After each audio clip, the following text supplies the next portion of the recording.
are just about live. We might be live right now, I don't know.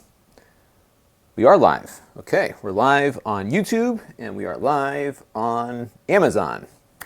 So folks, if you are just tuning in, today's project is to shoot a review of this laptop 2-in-1. This is the Lenovo C940. This shoot will hopefully go faster than some of the other shoots that we have done over the last couple of days here on the channel.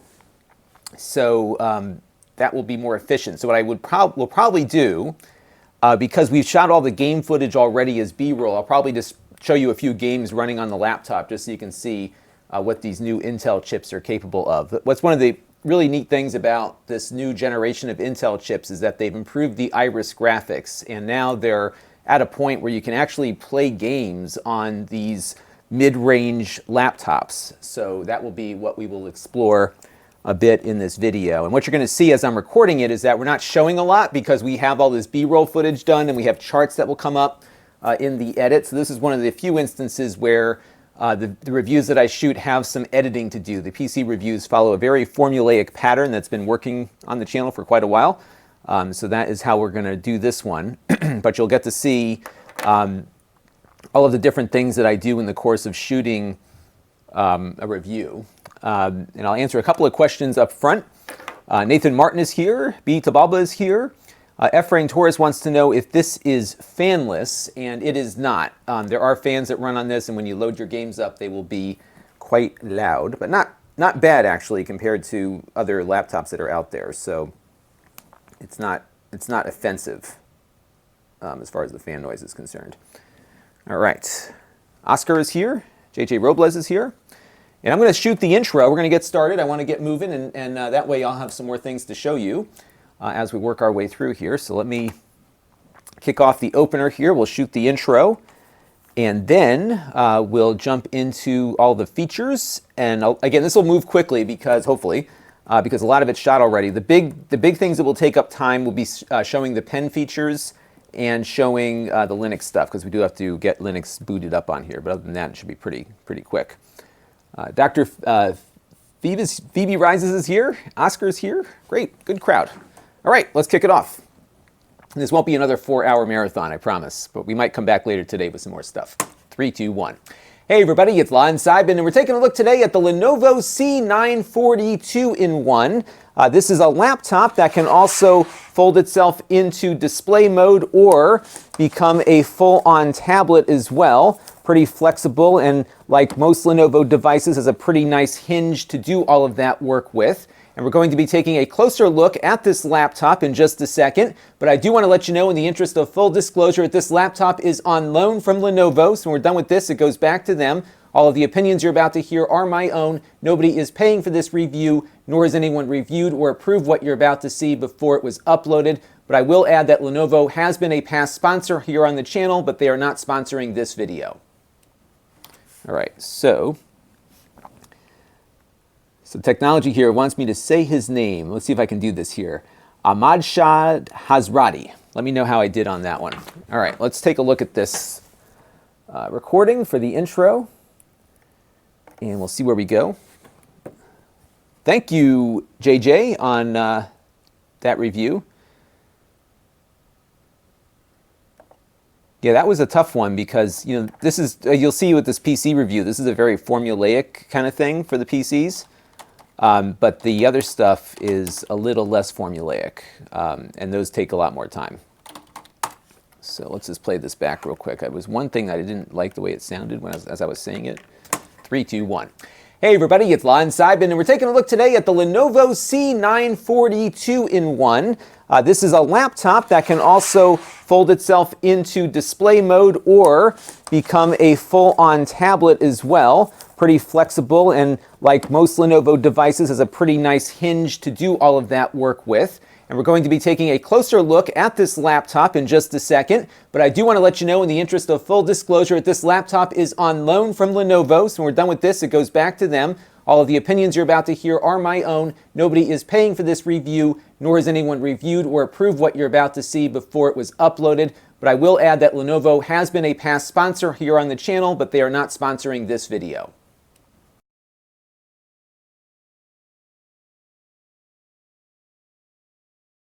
think I might want to do that one more time.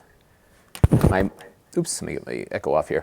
The mic on my mic is, see, I have this sweater on today. That's why I usually wear just like the regular sweaters, because the mic is in a weird position based on how the sweater works. And so I want to make sure that, let's try this again. Okay, I'm going to do one more time, just to get my mojo going here. I didn't feel the mojo on this one, so let me kill that one and get rid of this clip. Okay, one more time, and then we'll get going. Fernando, this starts at around $1,000, and it works its way up from there. And of course, as you shop around, you'll find different prices for it. All right, so we're going to start off again with the intro. 3, 2, 1. Hey everybody, it's Lon.TV, and we're taking a look today at the new Lenovo C940. This is a 2-in-1, which means that it can go from being a laptop to a display to a tablet pretty simply here just by flipping it around. And we're going to be taking a closer look at this device, which is powered by a new Intel chip that delivers much better graphics performance. And we've got a lot to explore here as we work our way through. One more time. 3, 2, 1. Hey everybody, it's Lon.TV, and we're taking a look today at the Lenovo C940. This is a 2-in-1, which begins as a laptop, but then can be folded into display mode or folded flat as a tablet. And there's a lot of different things, of course, that you can do with a computer that has this many different ways to use it. I'm just like, I just need to just get through this intro so I can get going here. See, this is what happens sometimes. I start, and then I just start like adding things in that don't really work in the intro. So yeah, see, that's the thing. I haven't shot anything today, so I have to like get back into the swing of things. And as some of you know who've been watching me do these things, I don't script anything, so it's always just kind of off the cuff. 3, 2, 1. Hey everybody, it's Lon.TV, and we're taking a look today at the C940 from Lenovo. This is part of their Yoga line, and it's one of these 2-in-1s that gives you a lot of flexibility as to how you may want to use it. So of course it's a laptop in this mode, but you can flip the screen around and use it as a display. You can operate it in tent mode if you want, and you can also fold it down into a tablet and get a full-fledged Windows tablet experience all out of the same device. And we're going to be taking a closer look at this one in just a second, including the Intel chip that's powering it. This has got that new 1065 G7 on board, which dramatically improves the graphical performance. And before we get into all of that, I do want to let you know, in the interest of full disclosure, this is on loan from Lenovo. So when we're done with this, it goes back to them. All of the opinions you're about to hear are my own. Nobody is paying for this review, nor has anyone reviewed or approved what you're about to see before it was uploaded. However, Lenovo has been a past sponsor here on the channel, but they are not sponsoring this video. So let's get to it now and see what this laptop is all about. All right, I think that was better.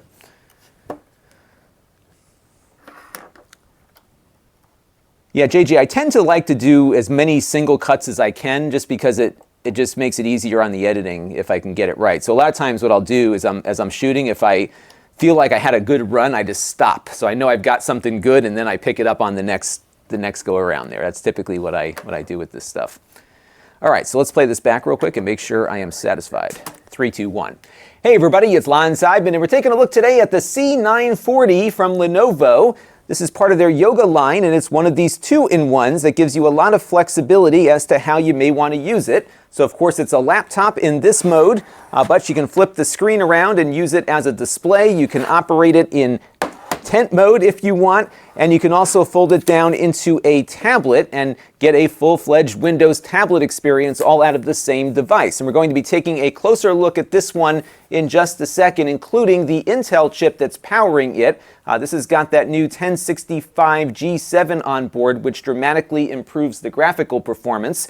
And before we get into all of that, I do want to let you know, in the interest of full disclosure, this is on loan from Lenovo. So when we're done with this, it goes back to them. All of the opinions you're about to hear are my own. Nobody is paying for this review, nor has anyone reviewed or approved what you're about to see before it was uploaded. However, Lenovo has been a past sponsor here on the channel, but they are not sponsoring this video. So let's get to it now and see what this laptop is all about. Okay, that worked. And yeah, this was a one take, but we had many takes to get to this one take. Now, some folks are saying the stream audio is out of sync. although I'm not seeing that on my recordings or anywhere else. Let me play back my stream on the computer here and just see what I've got here. Hang on, folks.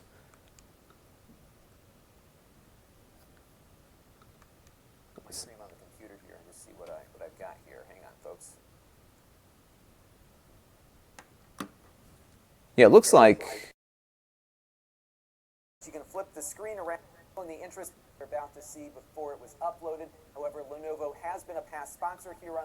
Yeah, it looks like the sync on the stream might be a little out of whack, and I'm not sure how I can fix that without killing the stream. Let me see here. So let me see if I can turn off this. So I may blip out here for a second. And it could just be if you reload the page, that might fix it. But let me just, I'm just going to cut out and come right back. Bear with me. All right, and back. And I don't know if that left and came back or not, but we'll roll with it. Yeah, it's, it could just be a YouTube thing too, right? That could be part of it. Well, I'm gonna keep rolling here, because I want to get this review shot. Because Jake is coming here to get some things done. We're going to be doing some capture footage of our new gaming laptop as well. So we've got some things to do here.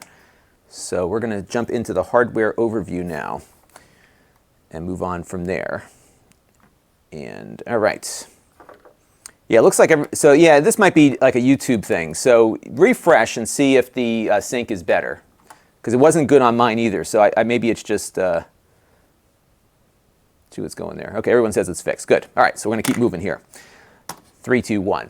So let's take a closer look now at the hardware. Like most of these Lenovo laptops, there are a number of different configurations. This starts at around $1,000 and works its way up from there. The unit they sent us has a 4K display, 14 inches. It's IPS, of course. It looks great. It's also got support for Dolby Vision on the 4K display, and I tested that a little bit earlier with Netflix. It really does look nice. The 4K display, though, will eat into your battery life because it does draw more power. And really, in a 14-inch form factor like this, I think you can get away with a 1080p display and be quite happy with it. You won't get the HDR and everything else, but you will get a little more battery life, and things will look pretty much the same between the two displays if you're doing word processing and web browsing and that sort of thing. There's always a little bit of a better image. I'm going to start again on that display thing. Yes, Monty, this is definitely an Intel machine. All right, we're going to start this off one more time. 3, 2, 1. So let's take a closer look now at the hardware. There are a number of different configurations for this machine, and it starts at around $1,000. The unit they sent us has a 4K 14-inch display. This supports Dolby Vision HDR, and there's also a 1080p version in the same form factor here. And my recommendation would be to go with the 1080p one. You'll save some money, first of all, but you'll also get a little better battery life out of it as well. So if you really don't think you need a fancy 4K display, I think in 14 inches, 1080p is going to look just fine, especially if you're mostly doing web browsing and word processing and that sort of thing on the laptop. The 4K will add a little bit more sheen to the mix, but really, I think for most folks, they can get by with the 1080p and be perfectly fine with this. Now, this one has two different processor configurations. This one has the i7-1065G7 inside. There's also an i5 version. And normally there's not a huge difference for basic computing between those two chips, but now there's going to be a slightly bigger difference because the i7 in this one has a slightly better internal GPU versus the i5, and you'll see some of the game performance we'll be getting out of this in a little bit.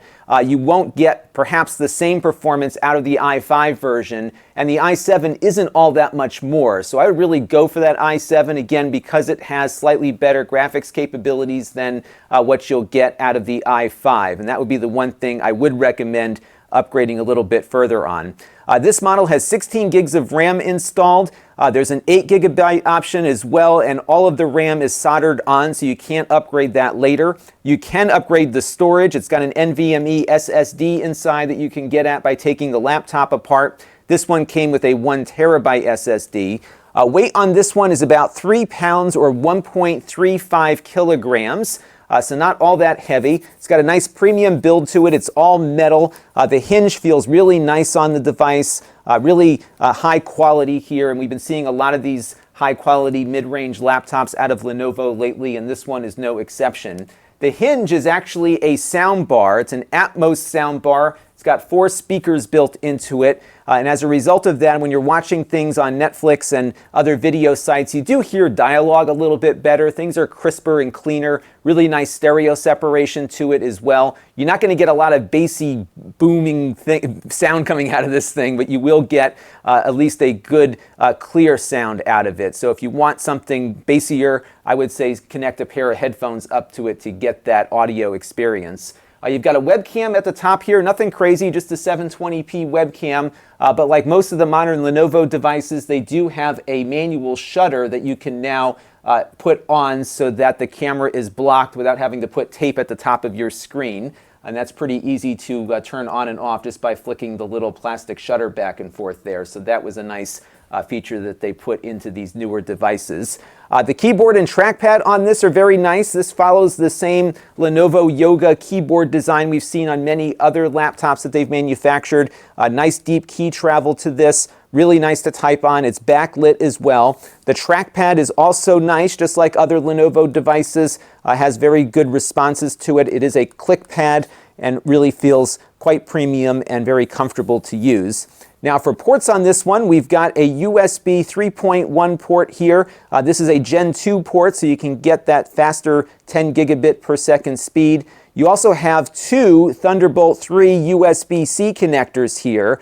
These are full service ports, so these will send video out in addition to allowing power going in. You can also, of course, plug in USB and Thunderbolt data devices into these as well, so you can get a docking station and have one cable to get everything working on your desk. These are 4-lane Thunderbolt ports, so if you wanted to connect up an external graphics adapter, for example, you'll get the full bandwidth. My only gripe is that both ports are on the left side of the computer, and I would like to see one over here as well in case I wanted to plug the power into the other side of the laptop. That's been something we've been able to do on a lot of other laptops with these types of connectors, and it was unfortunate to have both here on the left-hand side, but nonetheless, they both work well and are full-service ports. And you have a headphone microphone jack over there. There isn't anything, though, on the other side here beyond the power switch. So again, all of your stuff is going to be plugged in on the left-hand side of the unit. Now, one other neat little feature of this Yoga is that there is a pen hiding in the back. They call this the garage. And you've got yourself an active pen that you can pull out and use with applications that support pen input. And of course, we'll be taking a look at that a little bit later here in the review. This is not a fanless device, so you want to keep this area at the bottom clear so that air can flow freely. The fan noise isn't all that loud. It won't come on all that often either, but if you put the computer under load in a game or something like that, you will certainly hear that fan going. It's not that loud, as I mentioned, but it does have a slight whine to it. But overall, it's not any worse than any other laptop I've looked at. And by comparison with some we've looked at in the past, this one is actually a lot quieter. And there are some settings within the Lenovo Vantage app here that you can use to adjust the performance to keep the fan from coming on or have it come on a little bit lower than full blast. All right, so that was a good run. So we're going to play that whole thing back. Yeah, this is Iris Pro on the i7 here. And let me put that in there. So I would say the reason why they're soldering on everything these days is because of cost. Because anytime you can take a person out of the mix, you can save money. So that's part of it. We did a discussion about this the other day. I should mention something else about the speakers too. Let me play this back real quick and see if I can slip in something else. Because the one thing about the speakers when they're in laptop mode, here, let me cut back here. When it's in laptop mode, it works nicely. You get a nice directional sound, according to Monty. And when you put it into display mode here, the speakers are actually angling down, so you will get, it'll still sound fine and clear, but it does change the sound when you put it down on the desk like that. So let me play this back and see where I can slip that in. Andrew Mark David is also in the middle of testing one of these, and he's impressed too. Yeah, this is a nice laptop. Intel has finally got the graphics down, which I think has been the biggest issue with the non-GPU laptops. All right, let's play this back. And 3, 2, 1. As we do. So let's take a closer look now at the hardware. There are a number of different configurations for this machine, and it starts at around $1,000. The unit they sent us has a 4K 14-inch display. This supports Dolby Vision HDR, and there's also a 1080p version in the same form factor here. And my recommendation would be to go with the 1080p one. You'll save some money, first of all, but you'll also get a little better battery life out of it as well. So if you really don't think you need a fancy 4K display, I think in 14 inches, 1080p is going to look just fine, especially if you're mostly doing web browsing and word processing and that sort of thing on the laptop. The 4K will add a little bit more sheen to the mix, but really, I think for most folks, they can get by with the 1080p and be perfectly fine with this. Now, this one has two different processor configurations. This one has the i7-1065G7 inside. There's also an i5 version. And normally there's not a huge difference for basic computing between those two chips, but now there's going to be a slightly bigger difference because the i7 in this one has a slightly better internal GPU versus the i5. And you'll see some of the game performance we'll be getting out of this in a little bit. You won't get perhaps the same performance out of the i5 version, and the i7 isn't all that much more. So I would really go for that i7 again because it has slightly better graphics capabilities than what you'll get out of the i5. And that would be the one thing I would recommend upgrading a little bit further on. This model has 16 gigs of RAM installed. There's an 8 gigabyte option as well, and all of the RAM is soldered on, so you can't upgrade that later. You can upgrade the storage. It's got an NVMe SSD inside that you can get at by taking the laptop apart. This one came with a 1 terabyte SSD. Weight on this one is about 3 pounds or 1.35 kilograms. So not all that heavy. It's got a nice premium build to it. It's all metal. The hinge feels really nice on the device, really high quality here. And we've been seeing a lot of these high quality mid-range laptops out of Lenovo lately, and this one is no exception. The hinge is actually a sound bar. It's an Atmos sound bar. It's got 4 speakers built into it. And as a result of that, when you're watching things on Netflix and other video sites, you do hear dialogue a little bit better. Things are crisper and cleaner. Really nice stereo separation to it as well. You're not going to get a lot of bassy, booming sound coming out of this thing, but you will get at least a good, clear dialogue a little bit better. Things are crisper and cleaner. Really nice stereo separation to it as well. Okay, so here's what we're going to do. I am probably going to cut it right there when we edit. And we're going to talk, because that bassy, boomy thing that I was talking about, I didn't like the way that came out. And I have a clean cut here because my dialogue ends with a clean separation between the next time I start talking. So I can cut to a B-roll shot. And I'm just going to watch this now to see where I'm going to come back in without a jump cut. So let's keep playing here. So we're going to say, oops. You're not going to get a lot of bassy, booming sound coming out of this thing, but you will get at least a good, clear sound out of it. So if you want something bassier, I would say connect a pair of headphones up to it to get that audio experience. You've got. So what we're going to do here is I'm going to have it cut at that spot that I talked about. And what we'll do is get a tighter B-roll shot here, and then we're going to end on me, and then when we go to the webcam, it'll be a nice clean cut there. And actually, the webcam I have B-roll of already, so this is a really good opportunity to fix something I didn't like as I was doing this. Let me just get the spot I want to replace it. And as a result of that, when you're watching things on Netflix and other video sites, you do hear dialogue a little bit better. Things are crisper and cleaner. Really nice stereo separation to it as well. You're not. Got it. All right, so what we're going to do now is I'm going to get, actually, I can even just have this be as is. That's what we're going to do. Okay, so we're good here as well. And then I'm going to talk about the one thing that I noticed was that as we moved the position of the laptop, the audio changed, because you'll see here, and let me as you'll see here when I do this, the speaker points is now pointing down. So before it was pointing up at us, now it's pointing it down at the desk, and there is a bit of a difference in how the sound is going to sound when you're in that display mode there. All right, so let's pick it up here. I'm just going to make a note for Jake so that he knows where to stick this in. Jake, we're going to insert this right in the middle of my hardware overview, right before we start talking about the bass on the speakers. 3, 2, 1.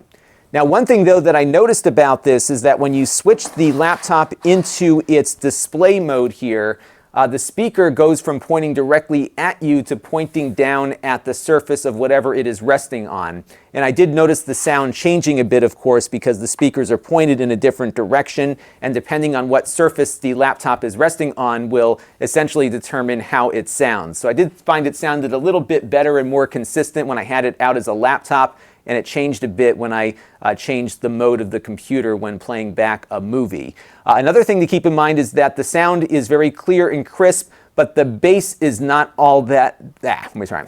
I know where I'm going with this now. All right, 3, 2, 1. All right, I got to leave Jake the note again here. Jake, insert this right in the middle of the hardware overview, replacing the bass that we were talking about. And I can't even get my notes to him correct. Jake, drop this into the middle of the video. Jake, replace the hardware overview component where we're talking about bass with this section. It will cleanly cut in.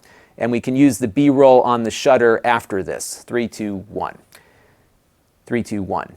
Now, one thing I noticed about the sound bar here is that when you switch it into display mode like this, you'll notice the sound bar is now angling downward, and whatever surface the laptop is resting on will determine the sound quality that you get, and it will vary based on what you're placing the laptop on. So I definitely saw some variation in sound quality here when I had the laptop configured as such here.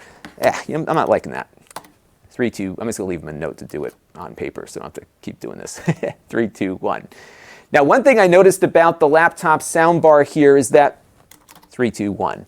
Now, one thing I noticed about the sound bar here is that when you have it angled in display mode like this, the sound bar will be pointing downwards towards the surface of whatever it is resting on. And as such, the sound quality will vary based on the surface that you have the laptop sitting on top of. And that, one more time, it's still not there. Okay. See, this is what happens, right? 3, 2, 1. Now, one thing I noticed about the soundbar here is that when you have it in display mode, the angle of the soundbar points downward. And when it's in this mode, the audio will sound different depending on what surface the laptop is resting on. So that's one thing to keep in mind when you're looking to play back some audio. It might vary a bit. It, of course, is very consistent when it's sitting in laptop mode here because it's pointed directly at you. But again, it'll sound differently depending on what position the computer is in. I have an idea as to where I want to go with this. 3, 2, 1. Now, one thing I noticed about the soundbar here is that although it's angled perfectly at you when it's in laptop mode, when you flip it into something like its display mode here, the audio angles downwards towards the surface of whatever it is resting on. And as a result, the sound will become a little different to you. You know, actually, before we do this, let me just check that soundbar because it's possible that it may have speakers in the back. Because I noticed it was the sound was changing, and I wasn't sure if... let me just look that up real quick. They sent me a reviewer's guide also, so let's look that up as well.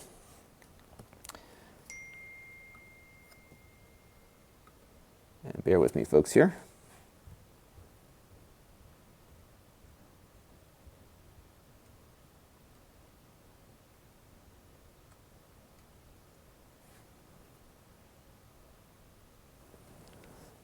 And look this up real quick.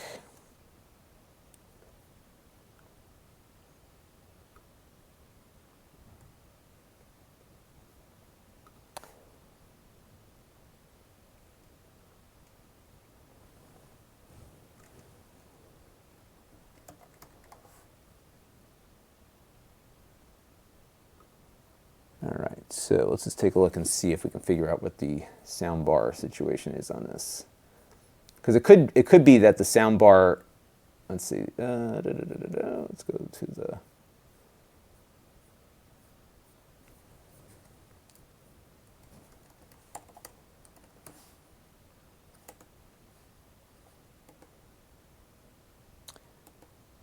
Okay, rotating soundbar has been redesigned with a single piece hinge. Okay.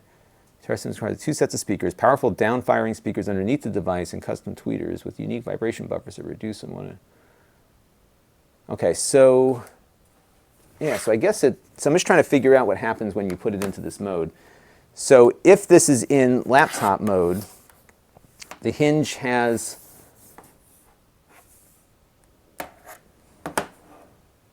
because it definitely sounds different when it's down in this mode here. And let me play a YouTube video or something so we can try that out real quick.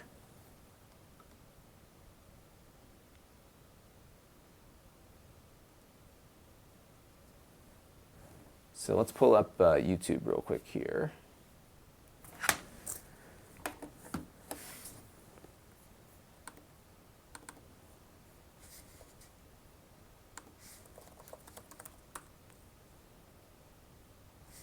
What is this garbage? So this is one of the things that I hate about these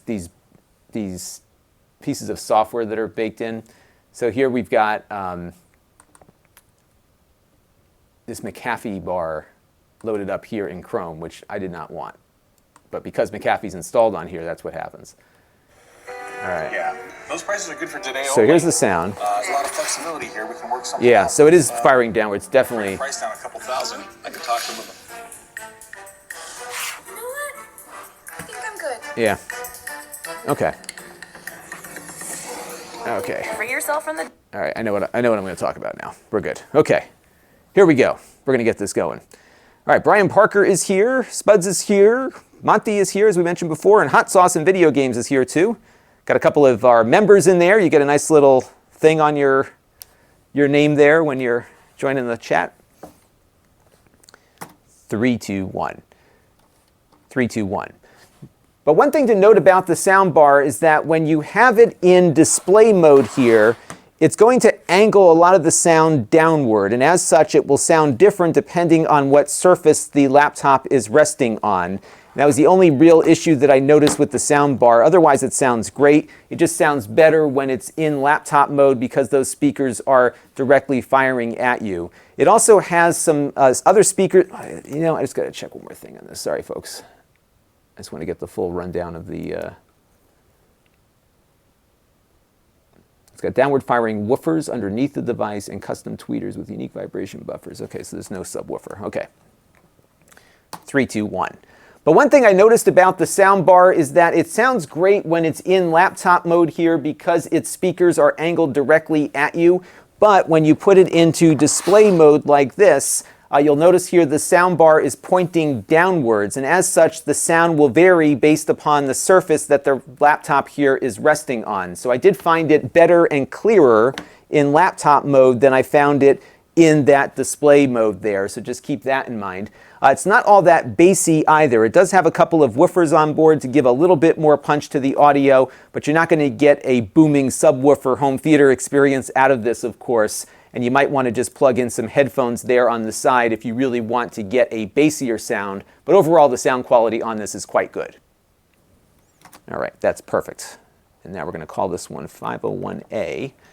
And I'm going to have Jake replace this.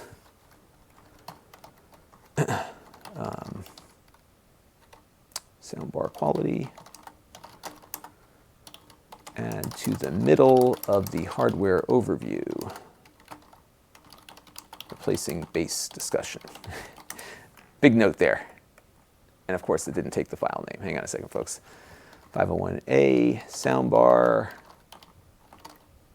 Replace bass section of audio portion. Okay.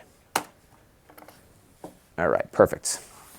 And now we're just going to pick up the playback here so I can make sure I've got everything that I wanted to talk about covered. So let's get into the middle here when we were talking about that.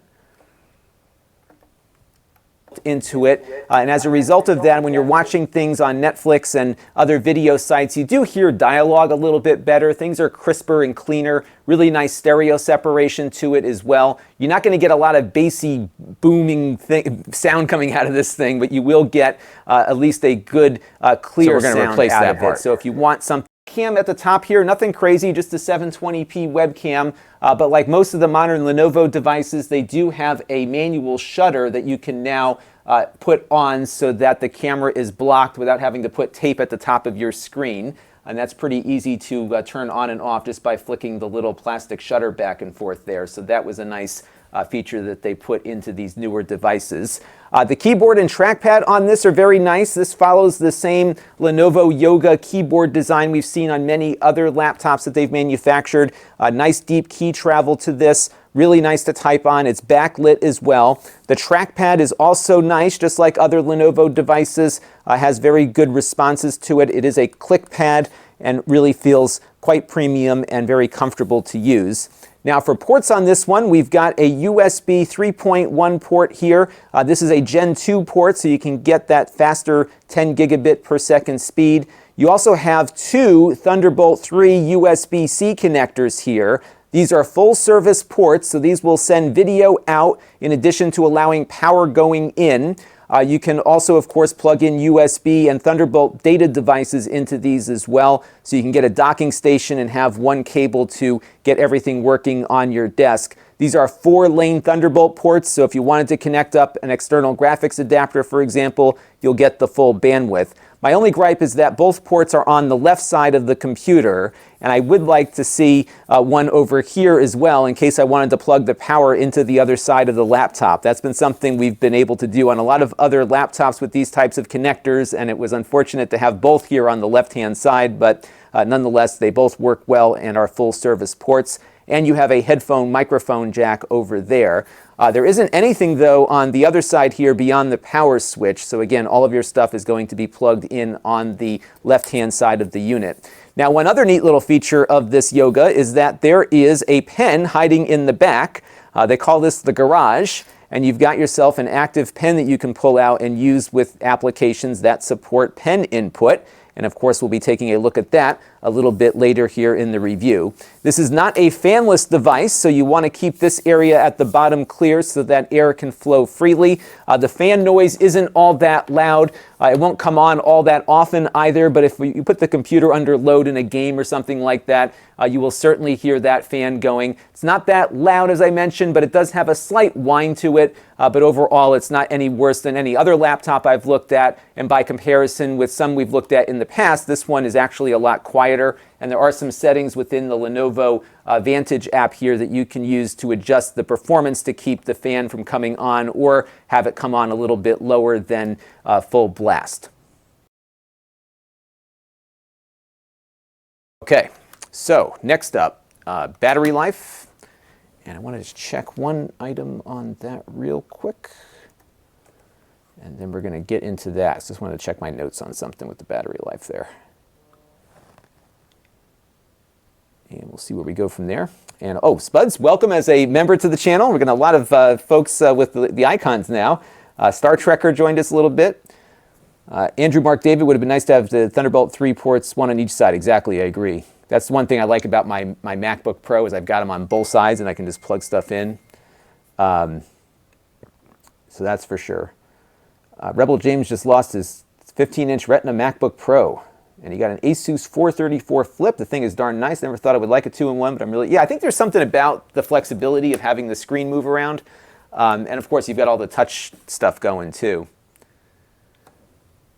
And Rebel James has a new Chromebook that does that. So it's great to see so many icons next to people's names here with the membership stuff. Really good stuff. All right, let me jump over to some notes here real quick. And we're going to I just want to see, because somebody else, one of my reviewers that I follow, I think got the 1080p version. So I just want to compare the notes with the battery life here. So bear with me for 1 second. Okay, yeah, they had the 1080p one. So I just need to check my notes on this one. All right. So let's talk about battery life.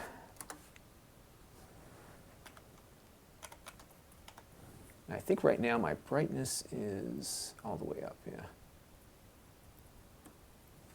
yeah.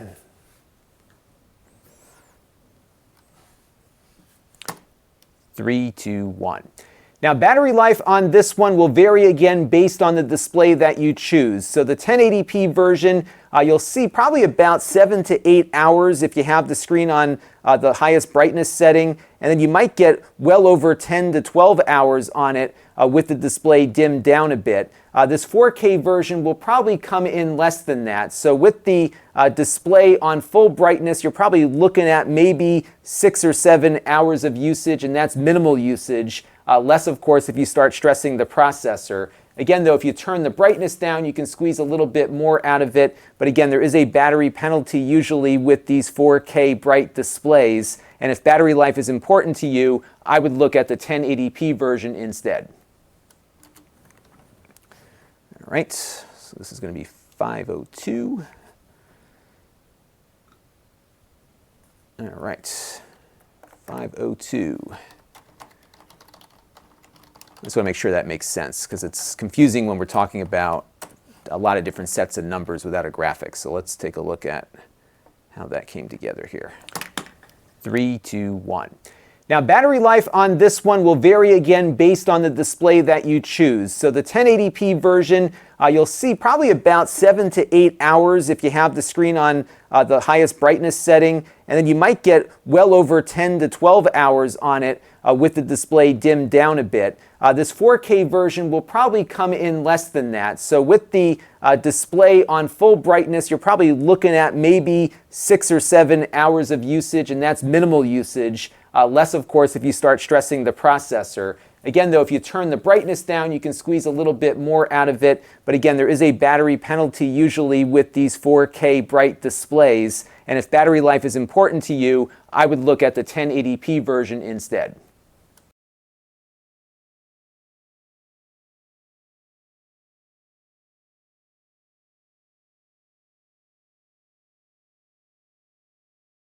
I'm going to move my, echo. I'm going to move my mic a little bit here because I'm finding, based on where the mic is positioning itself, that when I am talking, this might work better. This is a cardioid microphone, and I bought this one. It's a Sennheiser mic.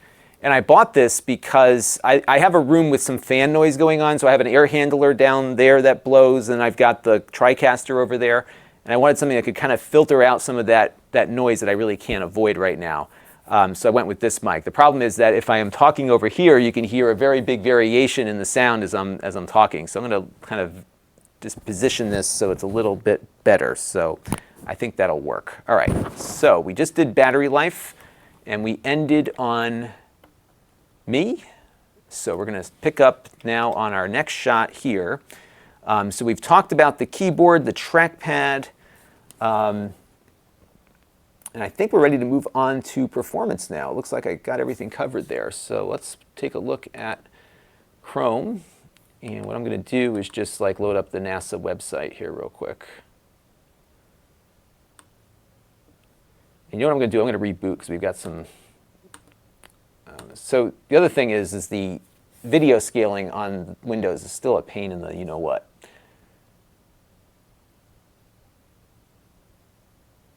So let's let this reboot real quick, and that'll hopefully get the scaling back to where we want it to be.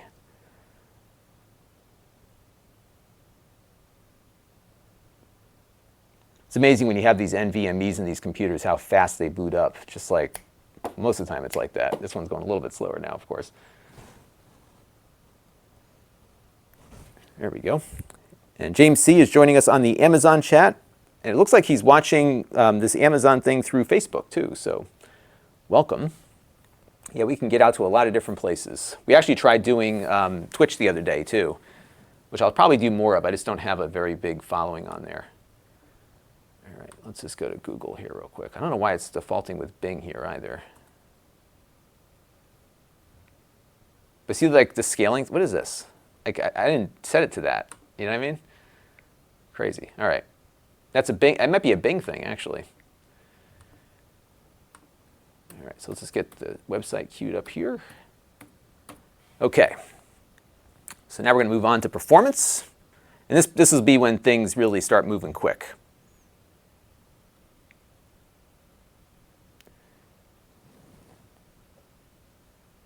So Rebel James says it sounds better on Facebook. Now I'm not actually streaming to Facebook at all, so you could be watching through that, but I'm not sure. So I'm streaming to YouTube and to Amazon right now. That's right, username, it's NASA. You know, I go to NASA for a couple of reasons. One is that it's copyright safe, so I don't have to worry about anyone filing a ticket with YouTube or whatever. The other thing is that it's a very multimedia rich site, but there's no ads in there, so it's something that if somebody were to take out their laptop and just go to, they would get a similar experience or be able to have a comparison point. Because not everyone uses a ad blocker, so experiences will vary widely based on where they're visiting. But NASA is pretty consistent because it doesn't have ads, and as such, it'll probably load up about the same on everyone's computer, and they can use it as a good comparison. Hot Sauce, I am sort of on Twitch. I haven't done much with it. I have to learn about it, so I haven't done too much there. All right, so let's move on now to performance. 3, 2, 1. So let's move on now to performance, and of course this will do all of the basics just fine. We just visited the nasa.gov homepage here, and you can see what a multimedia-rich site will look like on screen. You of course have the touch on both versions of this display, so you can use it like that as well if you want. And really there's no problems here doing web browsing, word processing, email, spreadsheets. All the basics will be more than adequate here because you've got the latest and greatest Intel. Let's go back.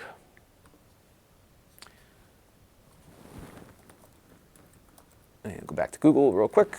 Reset. All right. 3, 2, 1. So let's take a look now at performance, and we'll start off just by browsing the web and going to the nasa.gov homepage. This, of course, loads up very, very quickly on here. You're not going to have any issues doing the basics, whether it's web browsing, word processing, email, spreadsheets. All of that stuff will work fine. You've got the touch here that you can also make use of. The 1080p, of course, also has a touch display, so all that is good. Supports wireless AC, which is what we are on now, but it also supports the new Wi-Fi 6 standard too. So if you have one of those brand new Wi-Fi 6 routers, you could probably squeeze a little bit more bandwidth out of it, but overall performance here is just fine.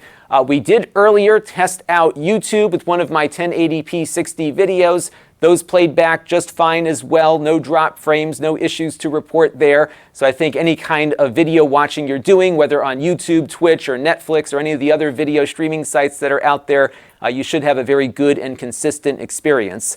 On the speedometer web benchmark test, we got a score of 204.9 on version 1.0 of that test, and 119 on version 2.0. That's in line with another machine we looked at running with this same processor a few weeks ago from Dell, and it's also pretty consistent with some prior generation i7s there too. So you'll get a slight performance bump here with this new generation chip, but it won't be a huge bump for the basic kinds of tasks. But where you'll see a lot of improvement is on the gaming side, so let's move on to that now. All right, we are good there.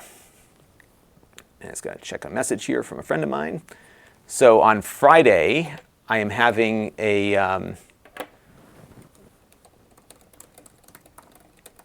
so what I do with the new Star Wars movies whenever they come out is I get a theater. My friends and I are all in on this. We go out and we buy every ticket in a movie theater, and then we all go and see the movie together. So I've got 170 people coming on Friday night to see the new Star Wars movie. I only do this for Star Wars because it's like your childhood, so of course you're going to do that.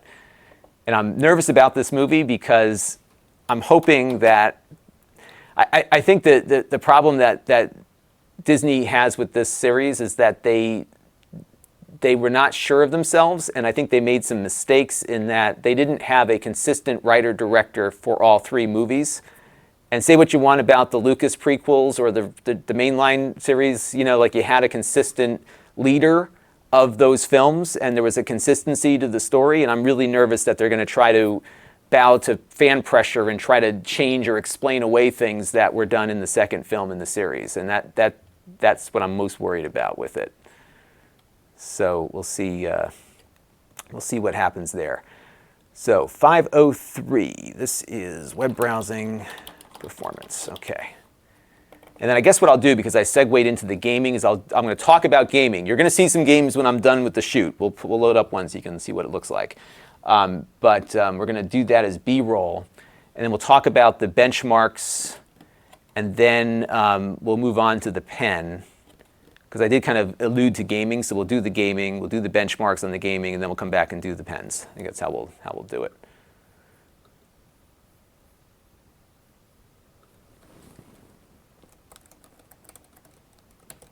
All right, just got to send one more note here. And what's happening with this movie, is that I have so they have different size theaters. So I went with like the mid-size theater, and I'd never have enough tickets because always people are like, oh, could somebody else come? Like, now we're totally booked. So we are like, I think I left like 4 seats open just so that nobody gets a really lousy seat, but it's going to be interesting. So Rebel James says the Amazon stream looks better than the YouTube one. Yeah, I'm not sure what's going on with it must be how they encode it, because I am sending, so my TriCaster is sending the exact same thing to both services. And we've been doing a 2.5 megabit per second stream up, partly because my upstream connection is very limited here. So it could just be how because I'm sure once they get that video in, they do some processing on it.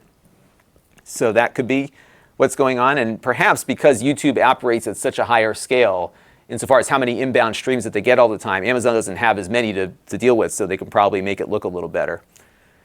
And Matt Davis is reporting an audio issue. It's funny, the audio problem that we're having today on YouTube is it depends on who's watching and where they're watching from. So I wonder if there's some issue with their data centers with this, because I saw it. A lot of other folks said they didn't see it, and then some are saying it was like that, and then it got better, so I don't know.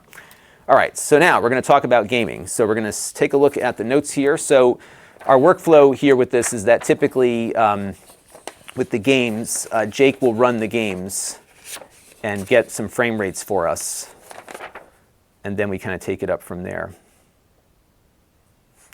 All right, so we got about 1, 2, 3, 4, 5 different games to talk about here. And with this, I'm going to have to check his Fortnite footage when he gets here. Because the one thing with Fortnite is that if you set it to low 1080, it actually renders at a lower resolution and goes to, but I think he just set it at lowest settings. So that's probably what he did there. Okay. Okay. Yeah, it's weird. So Johans is saying that he's got a half a second delay in audio on YouTube today. But Rob in South Africa says it's fine. So this might be just how perhaps their CDNs are distributing the stream right now. That's probably what it is. And perhaps those of us in the US are having a harder time with it. But what you could do if you want is click through the Amazon stream, because that one seems to be working better. So pop in there and see if it's doing the same thing for you. I'd be curious to see if that's the case. Okay. So this is going to be a total voiceover here. So I'm just going to hold my paper up here and just kind of read the numbers off. 3, 2, 1. You know what? Actually, I think I want to do an explainer on these chips, because I don't think we mentioned it, but we didn't really cover it deeply. So let me take a look here and see where we're ending. Okay, so we're ending there. What I might do is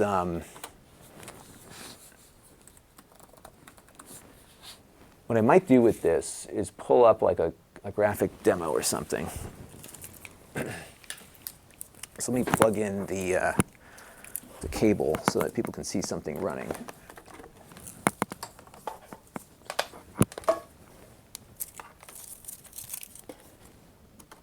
just going to connect it to power just to give it some juice.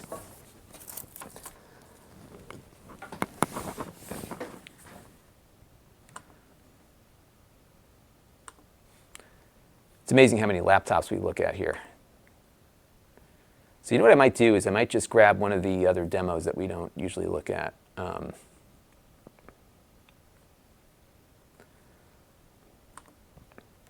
And 3D Mark has added a bunch of new benchmarks to it as well. So they have a VR one, which we've tried before. That one seems to be pretty good.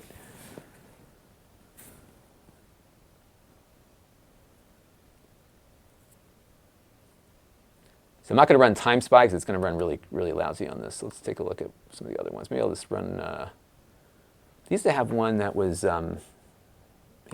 Let's just run that real quick. Let's install that. And I just want to have something running on the screen as I'm talking.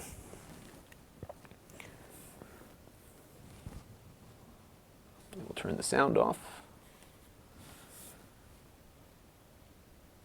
And so the fan will come on now that we've got this running here. Yeah, Ian, this starts at $1,000 US, and then it works its way up from there. So this one's probably about $1,500, I'd say, as configured. It's got the 4K display. Oh, that's not going to work because it's not scaling up. So let's cancel that. Oh, you know what it was? Because so here's a great example of the scaling problem. So when you have scaling turned on, 3D Mark runs weird. So you got to turn the scaling, and then here's what you, so now like everything is super tiny because you've got this 4K display running at native 4K, and everything gets super, super tiny. So I still have some eyesight left in my head, so that helps, but all right, so let's go over to, let's see if that fixes it. Because when I got this back from Jake, everything was this tiny. I was like, "What? How can this guy see anything?" And then I remembered that it was the scaling thing. All right, so let's get this loaded back up here. I just want to have something on screen as I'm discussing the graphics on this.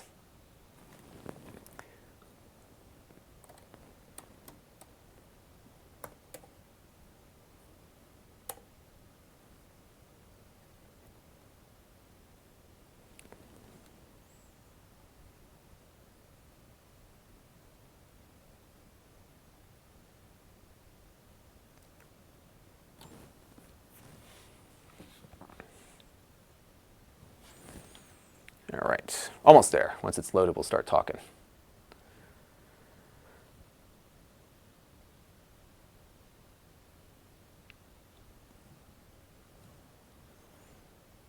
There we go.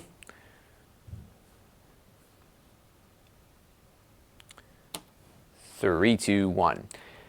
Now this computer is equipped with a new 321. Now, as I mentioned, this PC is equipped with a new Intel 10th generation processor, one more time, 321. Now, as I mentioned, this is equipped with 321. Now, as I said before, where's the processor? i5, yep, 321. Now, as I said before, this has the new generation Intel processor inside, the i7-1065G7. And what this brings is better graphics performance. They've got the Intel Iris graphics built in. And what we've typically seen on a laptop like this one is that the gaming performance is never all that great, but now it is sort of great. It's not going to replace a gaming laptop by any stretch, but we're now seeing these Intel chips performing about where some of the AMD Ryzen chips were performing. And let me start this again. I'm trying to come up with the best way to do this quick thing about the Intel Iris. So let me go back to live here just to see what's going on here. 321. Now, one thing about 321. Now, as I mentioned, this is equipped with one of the 10th generation Intel processors. Again, this one's got the i7-1065G7. And beyond the fact that these are, of course, more power efficient and deliver slightly better performance, you get a lot better graphical performance because they're running with the new Intel Iris graphics. And as such, you can actually get some decent gameplay experiences on one of these devices. Typically, we haven't seen these non-GPU Intel. This is getting complicated. I got to be really clear with people here. So let's start this again. 321. Now, usually when we look at one of these mid-range 2-in-1s, we never see good gaming performance out of them, but that's beginning to change now with these new Intel chips. So again, this one's got the i7-1065G7. This has the new Intel Iris graphics built into that chip. And as a result, we're seeing much, much better gaming performance out of this laptop. It won't rival something that has a discrete GPU built in, but we're seeing things run and run well here that did not run at all or just ran really slow on, it was going well until I screwed up there. One more time, we'll get this. 321. 321. Now, as I mentioned, this is with 321. Now, as I mentioned, this is equipped with a new Intel processor, a 1065 G7. This is the i7 variant, and it has the new Iris chipset built into that chip as well. And the Iris, see, it's all on the same chip, so it's not technically a chipset, 321. So as I mentioned, this is equipped with an i7 1065 G7 processor, and this has the new Intel Iris graphics built into that chip. And usually when we're looking at one of these mid-range 2-in-1s, we never get good gaming performance out of it, but now we are out of focus. I ran longer than the benchmark ran, so we're going to start that demo up again. See, this is what happens when you shoot live to disk. You don't have you don't always have the luxury of B-roll rolling in, but it's less editing later. So we're just going to run this test one more time here.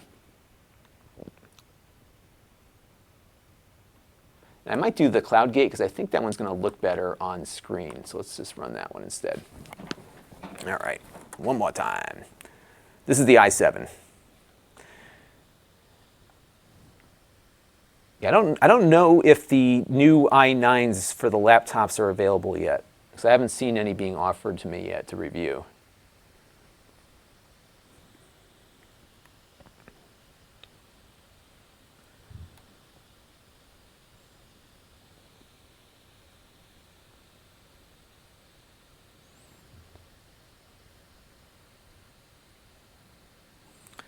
All right, let me just wait for this camera is like, this doesn't do well with dynamic range. 3, 2, 1. Now, as I mentioned, this is equipped with an i7 1065 G7 processor, and the big story here is a vast improvement in graphics performance. This has the Intel Iris graphics built into that chipset, and as a result, you're going to see things run on here that couldn't run very well before on prior versions of this line. 3, 2, 1. Now, as I mentioned, this is equipped with an i7 1065 G7 processor, and as a result of this, you're going to see better graphics performance than you might have seen out of a computer of this class just about a year ago. Hey, I'm still not feeling it here. Let me get this figured out. 3, 2, 1. Now, as I mentioned, this is equipped with an i7 1065 G7 processor. This is the latest and greatest from Intel. And what this chip adds is a significant boost in graphics performance. We've looked at a lot of these mid-range 2-in-1s in the past, and they never do very well on games because they don't have a discrete GPU, and the Intel graphics have never performed all that great. These new Iris graphics built into this chip are performing much better, and we're seeing a dramatic improvement in gameplay performance. It's not going to be as good as something with a discrete GPU, but it's a lot better and can run a lot of games that wouldn't run at all before on a computer of this class. So let's step into the games that we ran and have a look at what it can do in real-world scenarios. Okay, well, at least that's mostly salvageable. So let me grab that clip. This is 504.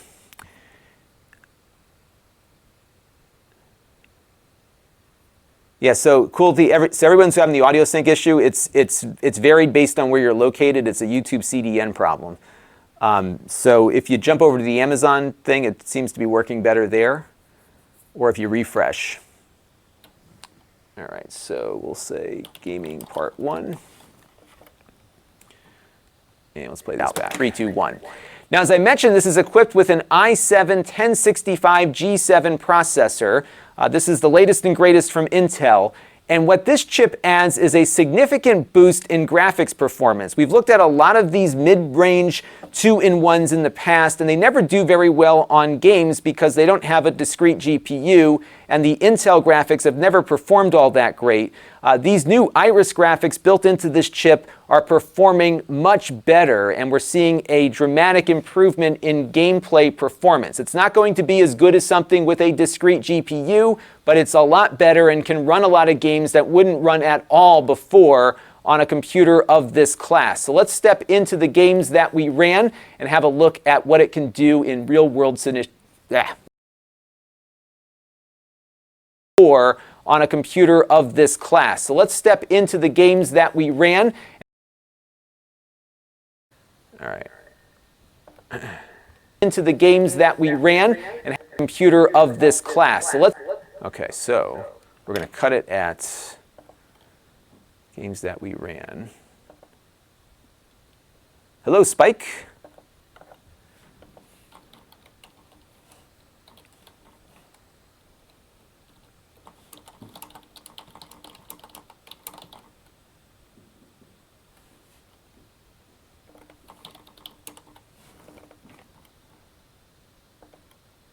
Computer of this class. So let's step in. All right, so it's the computer of this class. I'm just making notes here for Jake for editing.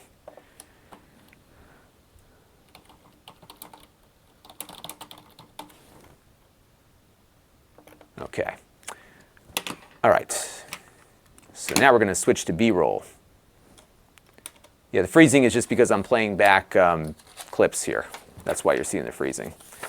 Okay, so we're going to jump over to Spike Blighty was Xmas shopping. Got to get those holiday gifts purchased for everybody, right?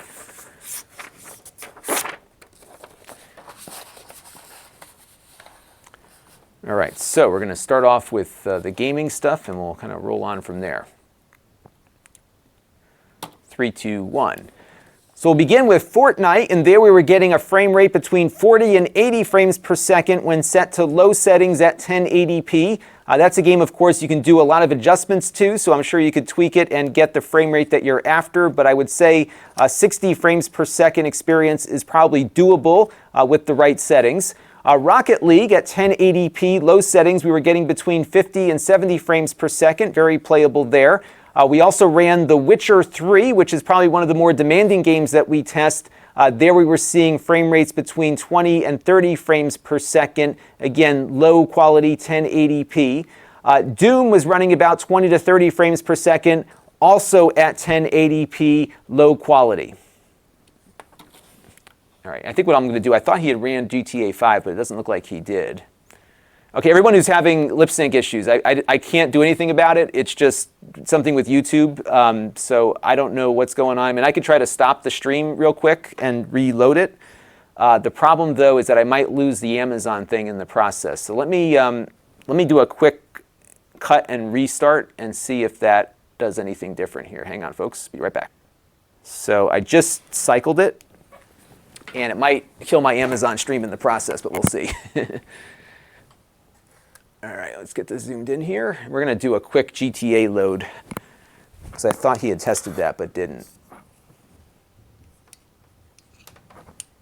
And hopefully we're still live on YouTube.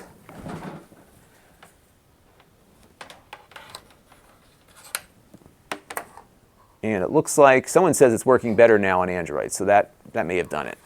So hopefully my recordings are okay.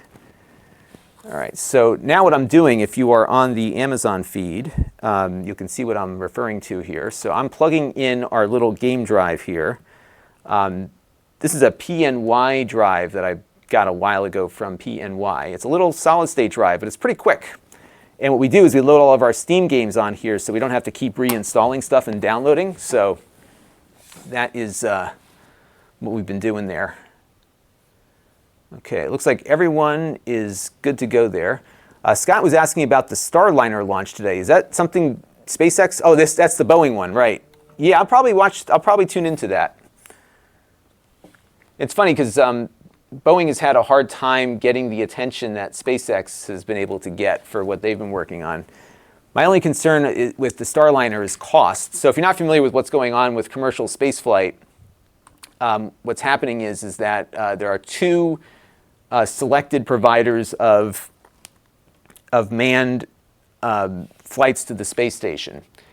And there are, one is SpaceX, who has a completely reusable platform, which is the Falcon 9, and the other is Boeing, and Boeing is launching off of the Atlas V rocket, which is a disposable rocket. And so the Atlas V route is going to cost more, but NASA wants two options in case one has a problem. And actually, when you think about it, it makes sense to have two completely different systems. So if you have a problem with one, you can launch on the other. And the Atlas V is incredibly reliable. So I don't think they've had a single failure with the Atlas V. I forgot I think they had one partial failure, but I mean, it's been probably the most reliable rocket in history, at least for the volume that they're doing. Let's see, it's going to connect my drive up here. All right, E, oops, must be D. And what I'm doing here is I'm just connecting my drive. Everything is so tiny because we had to turn the scaling off before. So Steam games, there it is. And what's great about doing that, you saw that thing lit up green because I have GTA 5 installed on this little disk, and it's just ready to go whenever I plug it in. So it's very convenient to have that. All right, so let's go back. So I did want to show a GTA 5 session going on this thing too. And I have a lot of games. I think I've talked about the fact that I buy these games whenever they go on sale and then I never play them. So I've got so many that I have a desire to play. I just haven't played many of them. I even have GTA 4 on here. How about that? Look at that. I ended up with Liberty City and San Andreas. See, I mean, I forget I have half of these things. All right. And I think this is a problem that afflicts a lot of other people who play these games.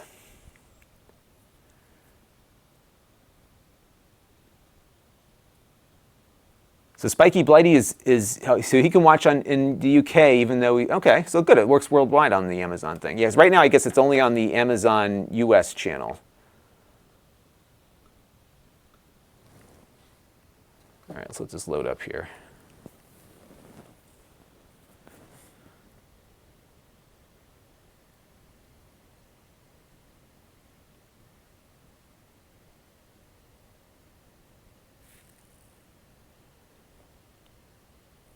So then next, so the two other things we have to do that are time consuming is going to be the Linux overview.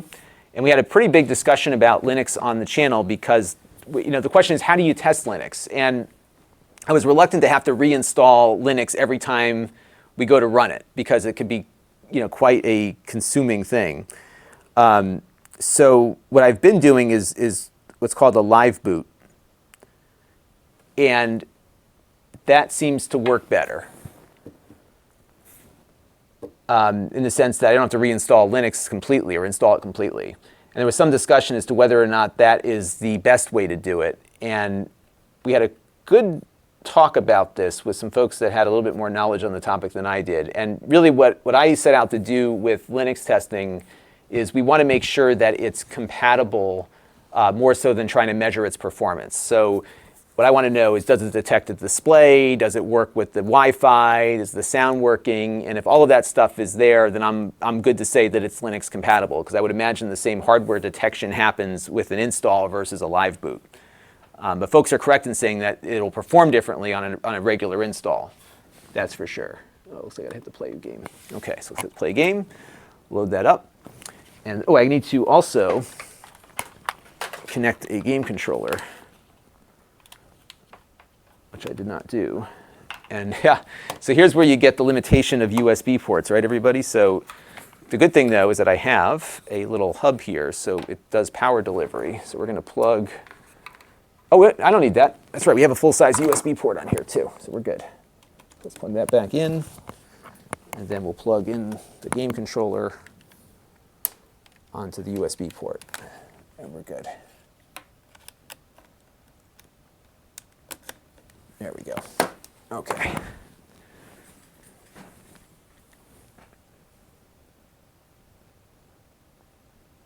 All right. So Scott says it's a very early morning launch around 5 a.m. or 6 a.m. Yeah, for whatever reason, they love to launch things early in Florida. Partly because it's all about the windows and the orbital velocities and everything, but so we'll see. And if you're curious, this is the Afterglow prismatic wired controller that I got in free of charge through the Amazon Vine program a little while back. It feels like an Xbox controller, and it's kind of hard to see, but it has all these lights in there.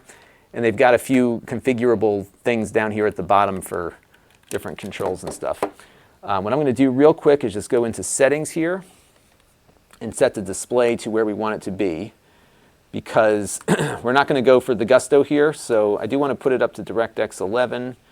We're going to run it full screen at 1080p. And then I'm going to turn everything off and leave everything low, essentially, because I don't think I can go lower.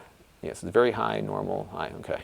So with everything normal, just have everything at the lowest settings. And we're going to restart the game and jump back in. Martin wants to know if I've seen Rise of Skywalker yet. No, I haven't. I am going to see it on Friday night. And I have, I think you may have didn't hear me mention this. With a bunch of my friends, we buy out an entire theater just for us. And granted, we have 175 people coming, but it's all of the people that we know. So that's what we do for the Star Wars movies when they're released. I was thinking about this because I was watching The Mandalorian last night, and every time I watch that show, I get a smile on my face, and I haven't felt that way about I'll take that back. I thought The Force Awakens was well done because it kind of reset the story, and it brought in new characters. I think it was a good kind of setup film for the rest of the thing. I really liked, and people think I'll be crazy for saying this, but I really liked The Last Jedi because it was so different than anything else that they had done before. And as I was watching it, I was thinking, it's a shame that he's only doing this film because everything it doesn't feel like there's consistency between the first movie and the second movie because you have a whole different team, not only a different director, but different writers. So Rian Johnson wrote and directed the second film. J.J. Abrams and Kasdan wrote the first one.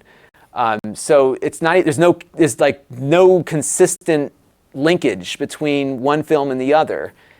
And I think that was the biggest mistake that they made. So my concern with this one is that I think that the Lucasfilm management has been too sensitive to all the criticism they were getting, and my fear is that they're going to like dramatically swing back.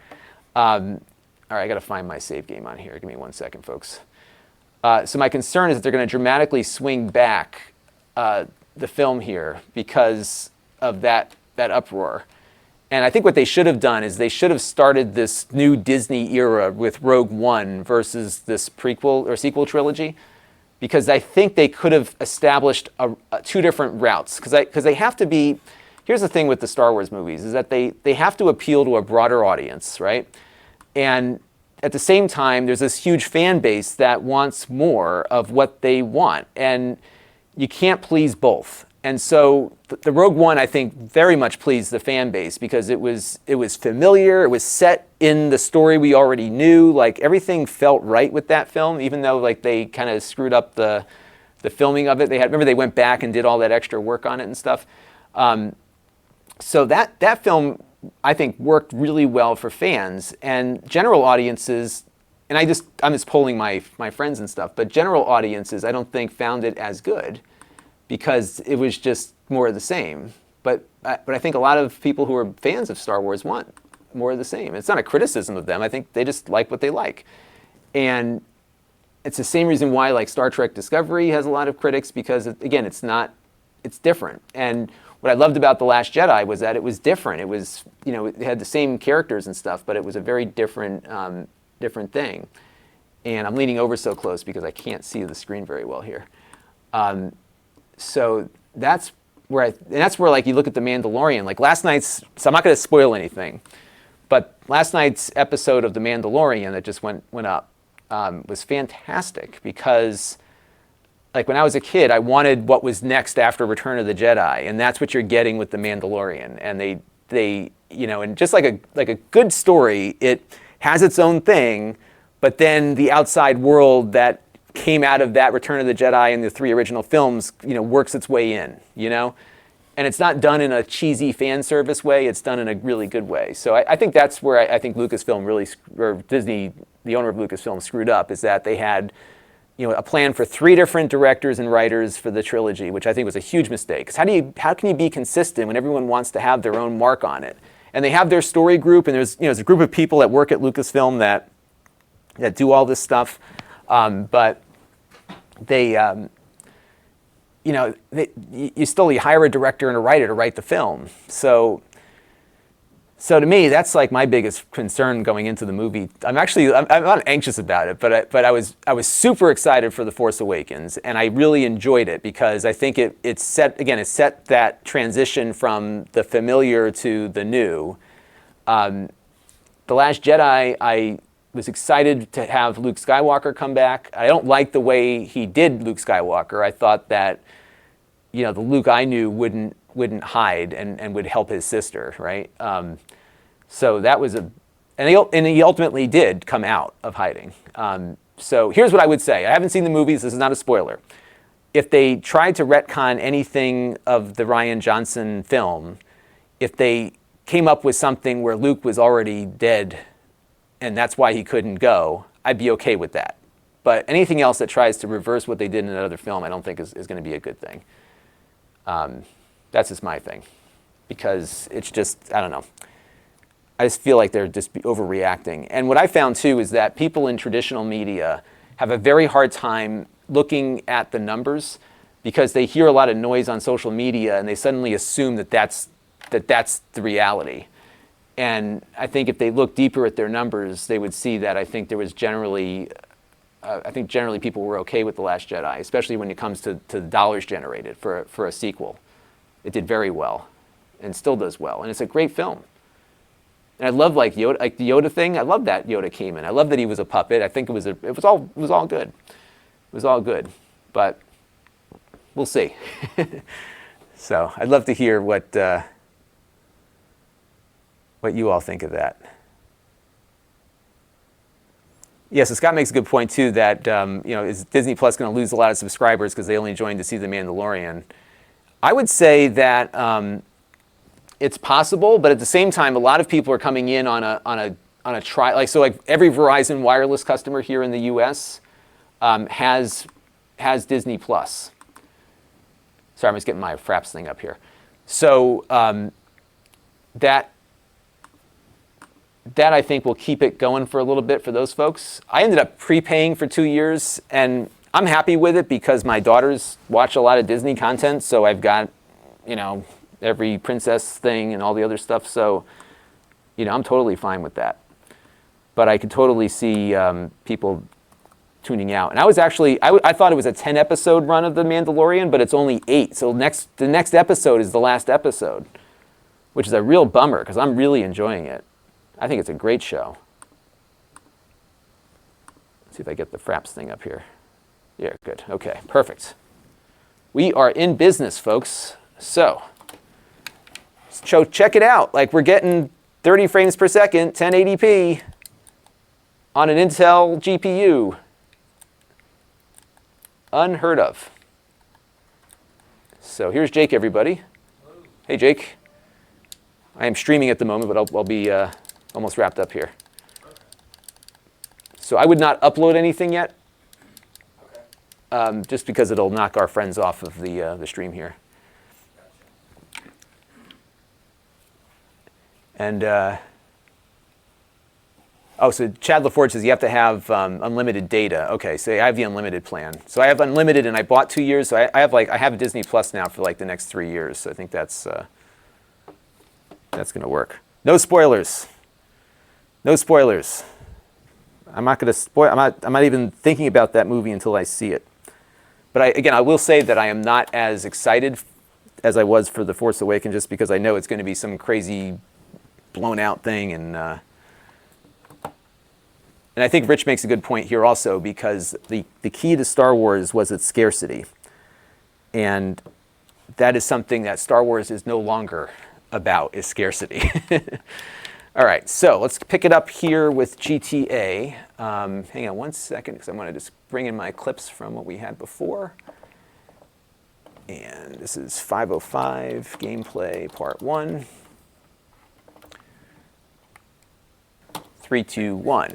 We were getting between 50 and 70 frames.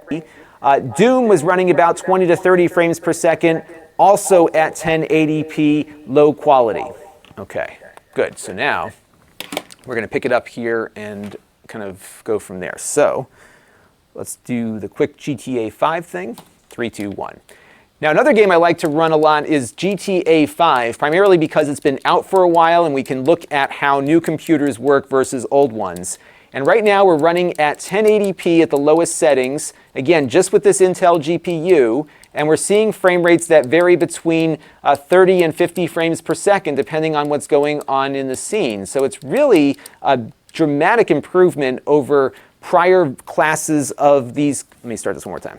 3, 2, 1. Now, another one I wanted to show you is GTA 5. Actually, let me start on me because we're going to jump back there. So let's try that. 3, 2, 1.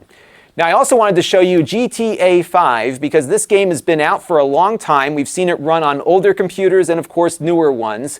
And again, I was very impressed with what this Intel chip is providing. So right now we're at 1080p at the lowest settings. And as you can see here, we're doing north of 30 frames per second. It's hovering in the 40s most of the time, sometimes going as high as 50 or 60, depending on what's happening in the world here. But this is something you couldn't do on a $1,000 two-in-one with just an Intel chip and no GPU. So they've made some dramatic improvements here to the graphics on these Intel chips. And again, I would really strongly recommend, if you're going to be playing games on this, to go with the i7 version because that one will have slightly better graphical performance than the i5, and it'll definitely make a difference with games like GTA 5 and others.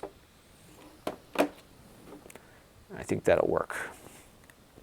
So Scott wants to know if I had to pick my favorite character from our generation, so that'll be from the first go of it. I would say, I mean, you have to say Luke Skywalker, right? Because he's the hero of the story. So I think that would be the one I would pick the most.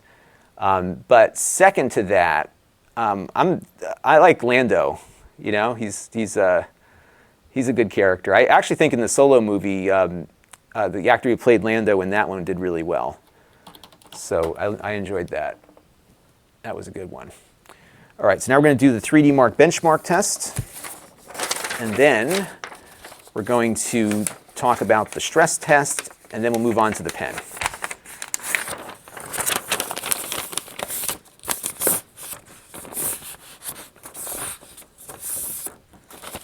Citrix compatibility. I don't know. Are you talking about like Citrix, the remote desktop thing? Am I thinking the same thing there? All right, let's just quit this real quick. Let me play back that GTA 5 clip for you too. Make sure. 3, 2, 1. Now, I also wanted to show you GTA 5 because this game has been out for a long time. We've seen it run on older computers and, of course, newer ones.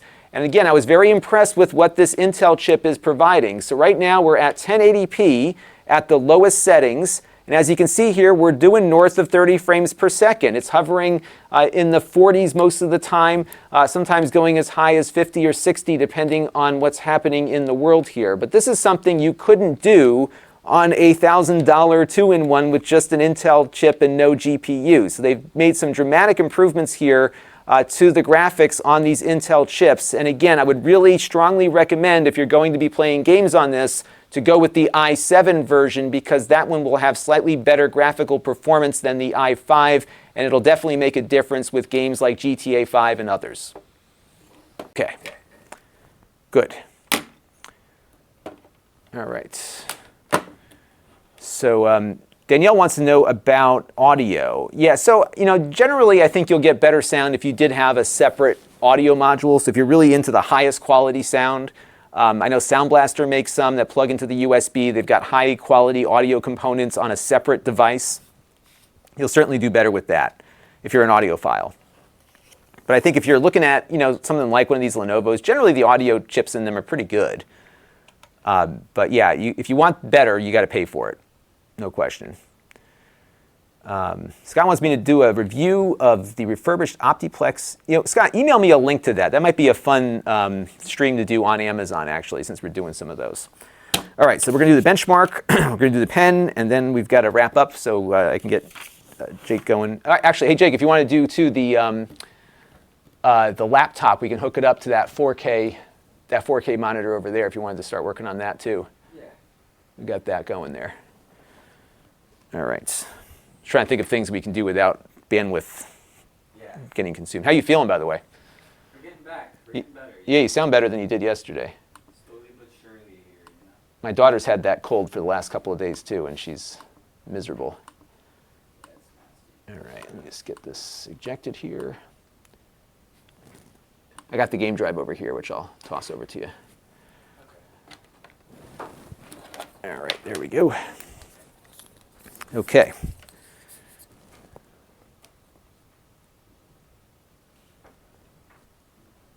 All right, so let's go into the 3D Mark CloudGate benchmark test.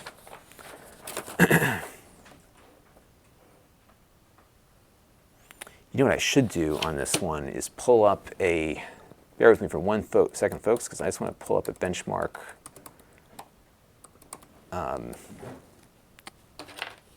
Because we've done some other 2-in-1s like this one. You got to navigate. This place is a mess right now, everybody. We've been like just so busy. This monitor, right? Yeah, that one. And there should be an HDMI on it, Okay. but you might want to use DisplayPort because you can push the frame rate higher. Okay. Not that you will with that GPU. Well, you might. I'll put it right on this puppy here. Yeah, or you can bring it over to where you sit, whichever. Oh yeah. The laptop, does it have DisplayPort on the back? Actually, you know what I'll give you is, hang on, let me find the adapter here. See HDMI. Here, you know what, here, take this one. Might be USB-C. I got a USB-C adapter here for you. Okay. So here's the drive and the DisplayPort. That'll Cool. work. Okay. All right, so now we're going to do the 3D Mark CloudGate test, but I just want to look up on the CloudGate, we're going to look for another class of this computer. Because in fact, I know I looked at the prior version of this, which was like this is the C940. So I think I looked at a 920 or a 930 last year. Okay, here we go. The 920 is the perfect one to compare it to. Because I think that's pretty much the same device. The 8th generation i7. I'm just looking at my my notes here. And let me just go and log in again to my other computer.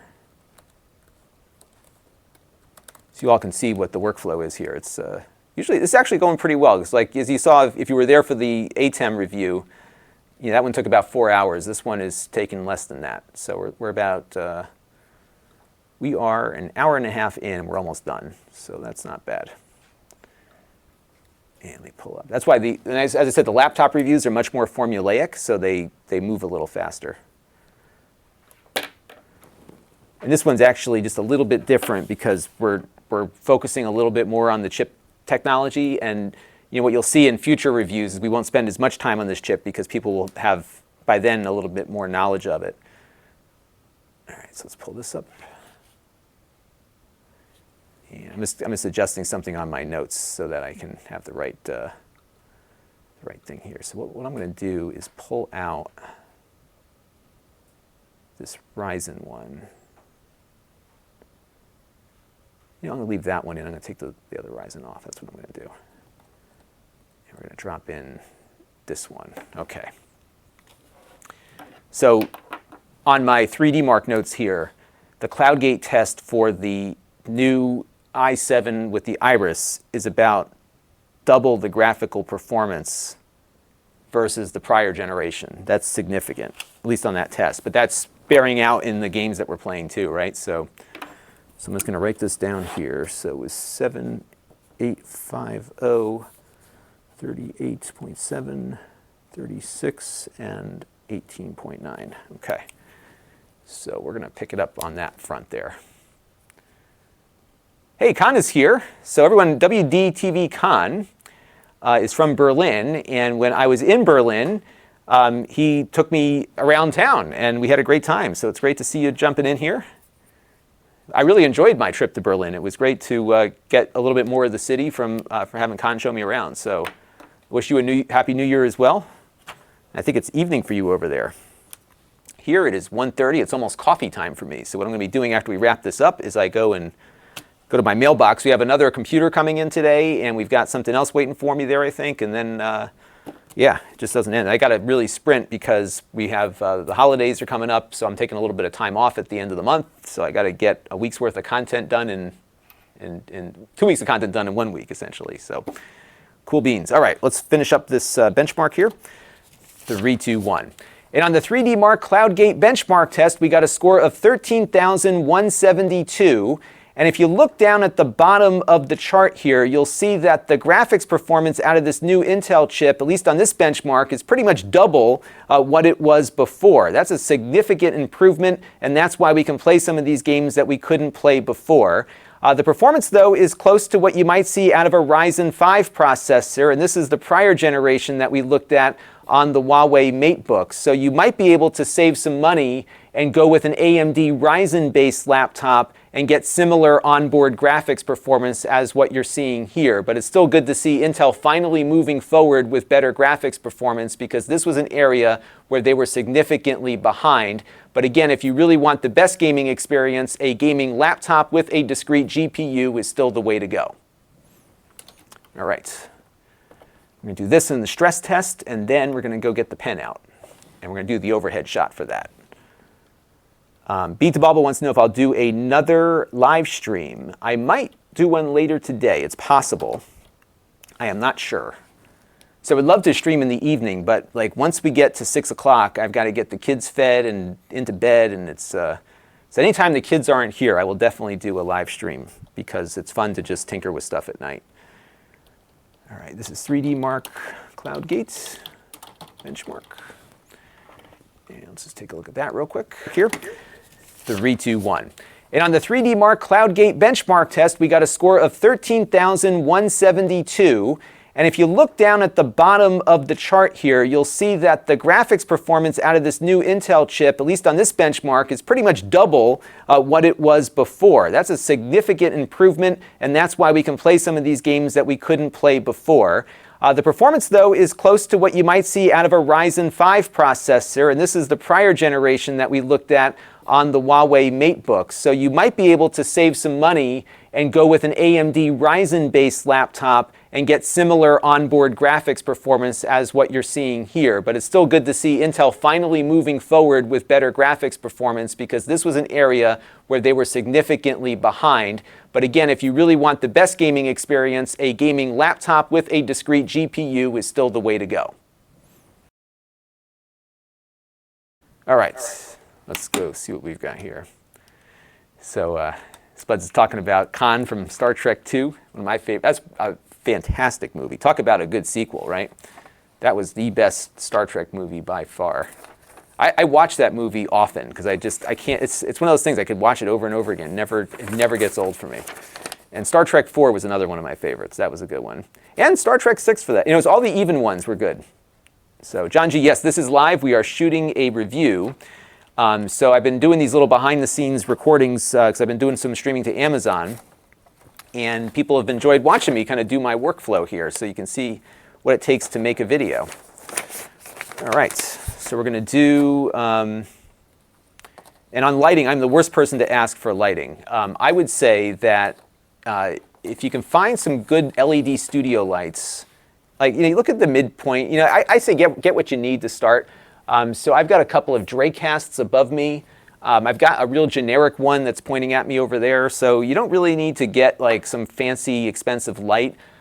Most of the LED lights are pretty good. Get the color temperatures matched, so if you buy multiple lights, make sure they're all the same temperature, and then just kind of run with it. And what I did with mine is I just started putting lights on myself. I started with shop lights, believe it or not, and then found better prices on the LEDs as time went on here. So it makes a big difference. And the nice thing is when you're in a studio is that the lighting is always the same, so you don't have to continually adjust exposures and stuff. All right, we'll do the stress test. 3, 2, 1. And on the 3D Mark stress test, we got a score of 95.8%. That is a failing grade on that test, but it's not a horribly failing grade. So you'll see maybe a little bit of thermal throttling as things get hotter with the laptop, but it's not significant, and I think performance will be generally consistent as you're using the device, even under load. All right, so that's that part. And this is going to be 508, and this is the 3D Mark stress test. Play it back real quick, and then we'll do the pen. 3, 2, 1. And on the 3D Mark stress test, we got a score of 95.8%. That is a failing grade on that test, but it's not a horribly failing grade. So you'll see maybe a little bit of thermal throttling as things get hotter with the laptop, but it's not significant, and I think performance will be generally consistent as you're using the device, even under load. All right. Okay, so now, mute this. We're going to set up the overhead shot here, and we're going to do some OneNote. So we got to do camera 4, and we're just going to adjust the angle here. And move that keyboard out of the way too before we start doing stuff here. All right, so we're on top of it. And I think I'm going to turn my screen scaling back on because you see how tiny everything is? It's like really hard to see anything here. So we'll go over to settings, and we'll go to, see how small this stuff is right now? It's like super tiny. So we're going to go to System and Display, and we're going to go to 250% here. Okay, that's much better. See that? Huge difference. Okay, so now I'm going to go to OneNote. I do struggle, though, trying to find things on the Start menu still. OneNote. All right, close, and we're just going to make a new note. How do I make a new note? That page? That's good enough. Okay, so we'll do this. And how do I go full screen? Full screen. There we go. You know what's nice about this pen is they put the buttons are, the buttons are higher on the pen, so your thumb doesn't hit them when they're using it. So you know what I'm going to do also is angle this camera down a bit so that I can maybe demo that as we're writing on it. Okay. All right, so let's move this keyboard out of the way, move my phone out of the way to get this more centered. And I love my, Ganassian wants to know the weight. Yeah, it's about 3 pounds. So not that heavy. Okay, let's move my notes out of the way. I think I have everything out of the picture here. And I love my new overhead shot. All right, so what we can do here is kind of do a two-up, a twofer. And let's get rid of the,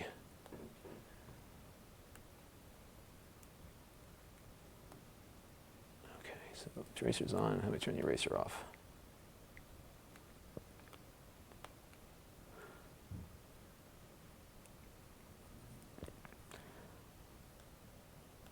Okay, there we go. All right. And I could like just swipe it, yeah, take it out of its little, I'll take it out of there, and then we'll just reposition it. All right, here we go. 3, 2, 1. All right, let's take a look now at the built-in pen. Again, it comes out of its garage here in the back, and then you can start writing on the screen. What's nice about the pen is that although it's small, the buttons are higher up on it. So when you put your thumb to write here, you're not hitting the buttons by accident. And that's something that I've been noticing on a lot of these Windows pens, that I'm always hitting the buttons. And this one is positioned in a really good spot, so I'm not hitting those buttons as much as I'm playing with it. I've got OneNote loaded up here, and if I just rest my hand down on the screen, you can see it's picking up the pen, but not my hand, so that's good.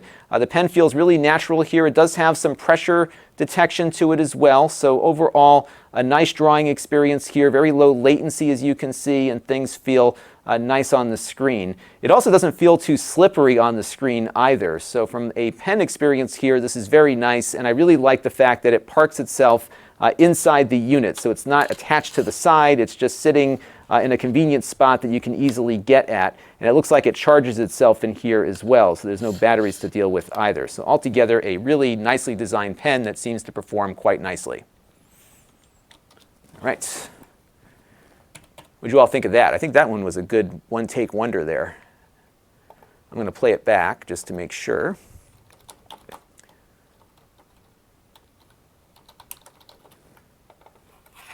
And the pen actually is pretty nice. It feels nicer than some of the other ones that I've played around with. All right, so let's play this back real quick. 3, 2, 1. All right, let's take a look now at the built-in pen. Again, it comes out of its garage here in the back, and then you can start writing on the screen. What's nice about the pen is that although it's small, the buttons are higher up on it. So when you put your thumb to write here, you're not hitting the buttons by accident. And that's something that I've been noticing on a lot of these Windows pens, that I'm always hitting the buttons. And this one is positioned in a really good spot, so I'm not hitting those buttons as much as I'm playing with it. I've got OneNote loaded up here, and if I just rest my hand down on the screen, you can see it's picking up the pen, but not my hand, so that's good. The pen feels really natural here. It does have some pressure detection to it as well, so overall, a nice drawing experience here, very low latency as you can see, and things feel nice on the screen. It also doesn't feel too slippery on the screen either. So from a pen experience here, this is very nice, and I really like the fact that it parks itself inside the unit. So it's not attached to the side, it's just sitting in a convenient spot that you can easily get at. And it looks like it charges itself in here as well, so there's no batteries to deal with either. So altogether, a really nicely designed pen that seems to perform quite nicely. All right. We are good there. So now I'm going to reposition the camera and do the Linux thing, and then we're going to wrap up the recording. So I think we've got everything covered. And someone was asking about me doing art. I am not an artist, unfortunately. So I am more of a messy handwriter than anything else. All right, so let's go camera 2. And now we're going to boot up the Ubuntu installation here. Abid from Pakistan, welcome, by the way, and glad you are enjoying my channel. It's a lot of fun to do what I do, too, so it's even better when I know that people from all around the world are benefiting from the effort here. It's a lot of fun, and it's a great way to connect with people, too. So I have friends all over the world.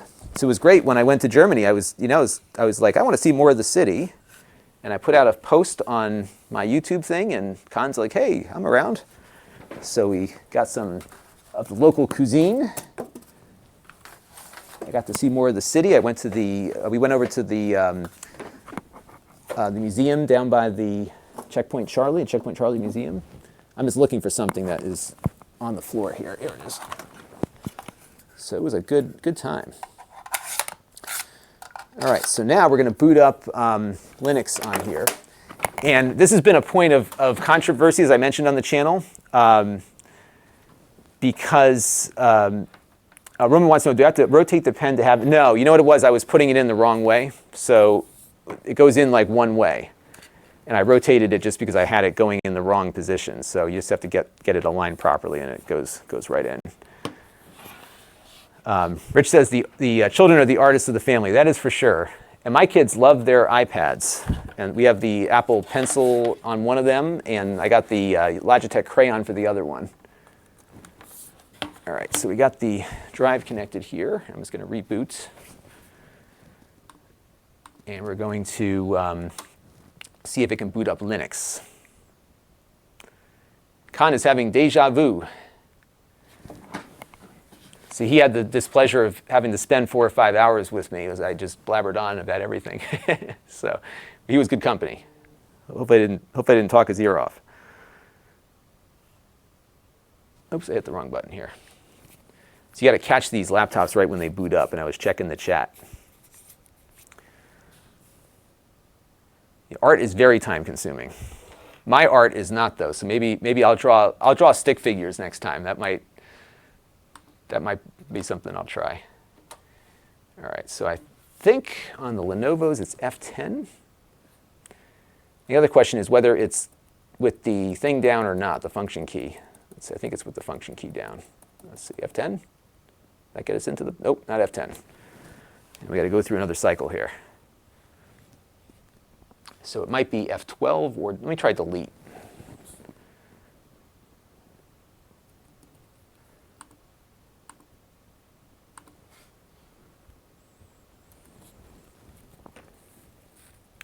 One thing we might want to try, which we're not going to do in this video, is the gaming on the Linux side with this new Intel chip, and see if it supports that or not. Nope, delete's not it either. Probably F2. And my wife is making cookies upstairs, like all of her holiday cookies. My mother-in-law is up there right now with her also. And we're probably going to hear the thing going soon, which is why I got to wrap up pretty quick here. Roman says, some Lenovo's have a dedicated button. Yeah, they do have that. I don't think this one does. At least I'm not seeing it. Maybe it's on this side. I'm going to hit F2. I've never had to use it before. Usually I just forget which key it is. Because every manufacturer has like a different key they want you to push. And then the other question is whether or not I need to hold down the function key before it boots or not. So if F2 doesn't work here, then we're going to try it without the function key and see if that does it. Oh, there we go. Okay, so now we're in the BIOS. We're going to go to boot. USB boot is enabled. Is there a boot order? Let's see. USB boot is enabled. Okay. I'm just seeing if there's a configuration. Wireless LAN, Hyper-V, all that makes enabled. Extreme performance. Security, boot. Okay, it's EFI. Oh, I see, here we go. So we're going to do Windows Boot Manager. So we're going to see F6 to move it down. But you know, it's not seeing my drive connected. How about that?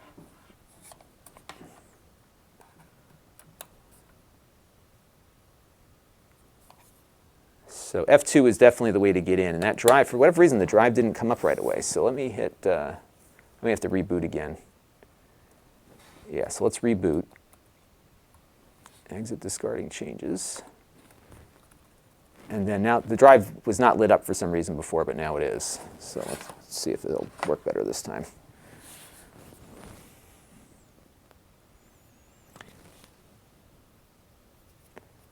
Yeah, it might be fun to do a cookie making live stream. There's got to be some kind of technology that I could use to make cookies that would make it more relevant.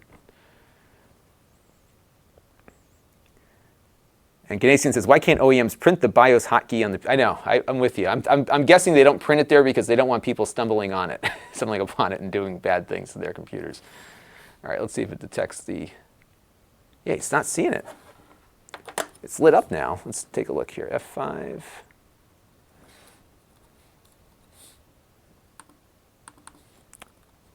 So now that that's not working, let's try connecting it to the USB port directly. It could be the Thunderbolt thing is causing issues. So let's see. I've got 7,000 cables on the floor in front of me, but never the cable that I need.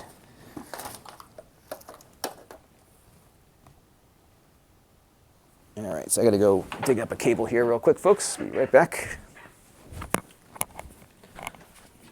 I need a USB 3 to this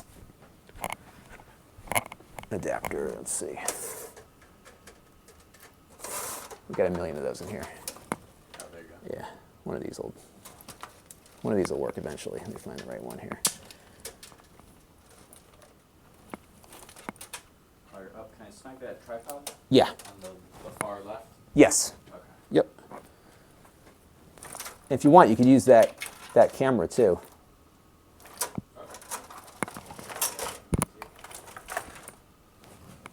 You just need to put a memory card in there. And that one records to, let me just check and see what mode it's in. Oh, this must be going into your... Yeah, you can pull that out of there. Just want to make sure it's in, I had it like at 720p before, so I just want to make sure it's at the right setting here. Menu. It's the Canon one, right? Yeah. I like that camera. Yeah, you're good. You're at 1080p. Cool. Yeah, and it does, it shoots them out as MP4s. Okay. So you don't even have to like go through the import process. You can just copy them. Oh, nice. All right. Try this. It could be that it doesn't like the enclosure that I'm using. So let's try this and see what happens. And if not, I'm going to have to find another enclosure to try it with here. Okay. Oops. All right, let's reboot one more time.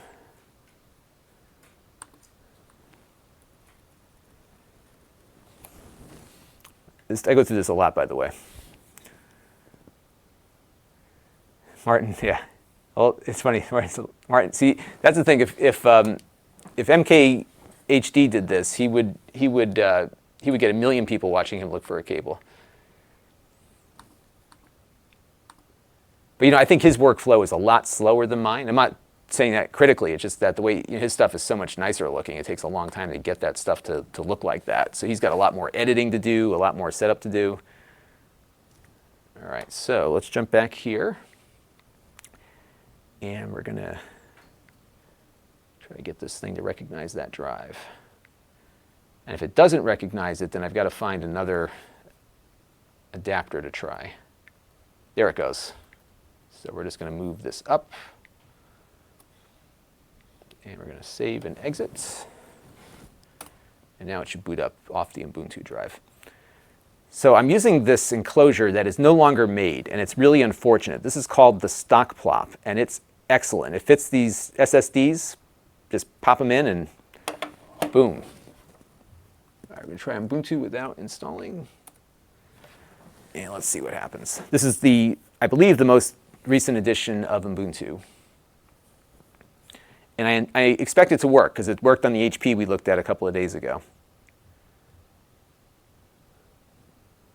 And usually what happens is you're blank for a little bit, and then it will come up. But if it doesn't, then we know it doesn't work.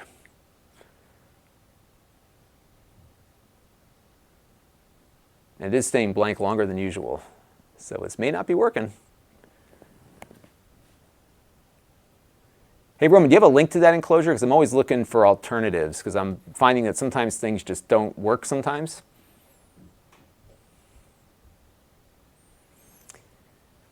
And it looks like, I'm just checking so this thing has a light on the back of it. And I think I can angle it so you can all see it too. And it's not blinking, which means it's not reading the disk right now. But I'm hearing variations on the fan running, so it might be doing something. But usually it boots up by now.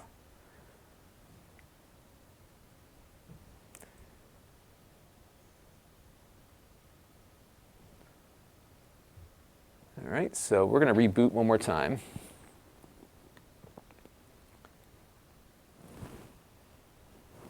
But not looking good for Linux, folks.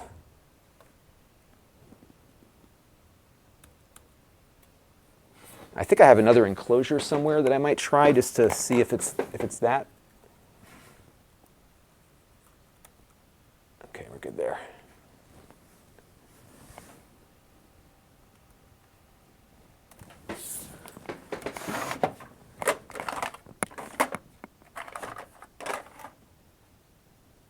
Of course, nothing is where I keep, here it is.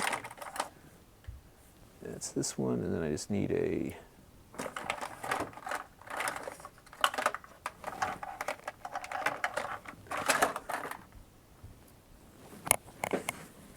and this thing's kind of scary looking, but it does work most of the time. So we'll let this sit here for another minute or two and see if it comes up. Thanks, Roman. Yeah, send it over via, I'm always looking for additional enclosures just because you sometimes get these weird compatibility issues that pop up.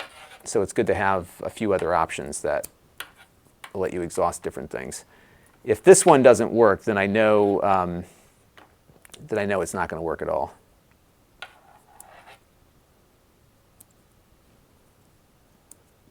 I can't remember which position is on. We'll find out.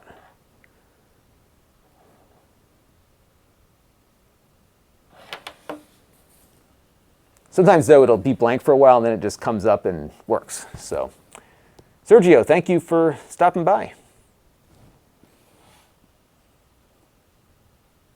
Yeah, so it doesn't look like it's working with that one. So let's try our second enclosure.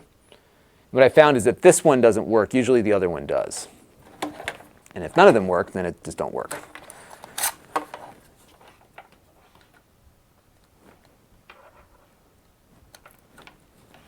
All right, so now I've got this crazy science experiment going here. Hopefully nothing explodes on us. And we've got power, I believe. Let's see. Okay, that must be the on position. Okay, so let's give this a shot here. Whoa. You'll probably have to go back into that menu. I think what happens here too is whenever I do any of these things with a live stream is when we have things go awry. All right.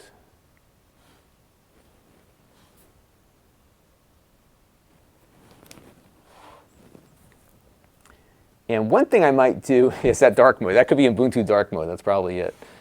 What it could also be, so we're going to try it the way we tried it before, without just the regular without installing thing. And then if this doesn't work, I'm going to try the graphical safe mode. Because it could be that it's just not, it could be a 4K display, not, I don't know, we'll see. But I think it's doing the same thing it did before. So Think Gravy wants me to call Compaq help support. Yeah, that'll get us far these days.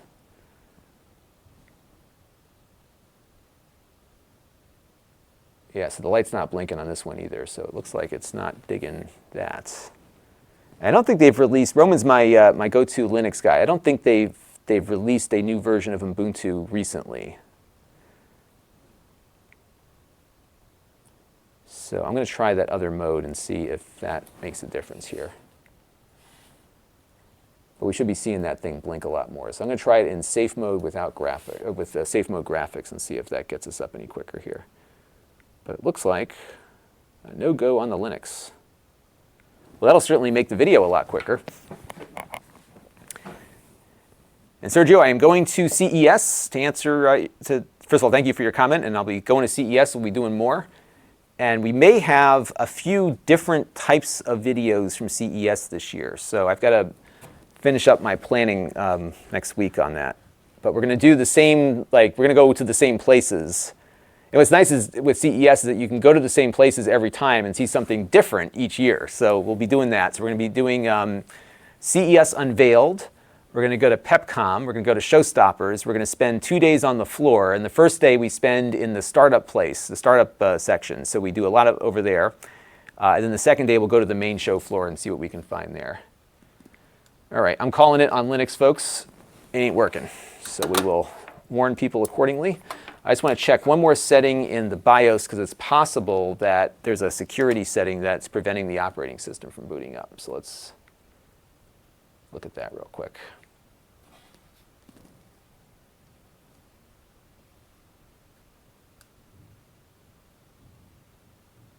I'm just going to cycle power here real quick again. Oh, there it goes. Let's reboot one more time. Oops. So let's go over to security. I wonder if let me disable secure boot. I don't think that's been an issue before. I'm going to turn off these two security features and just see if that makes any difference.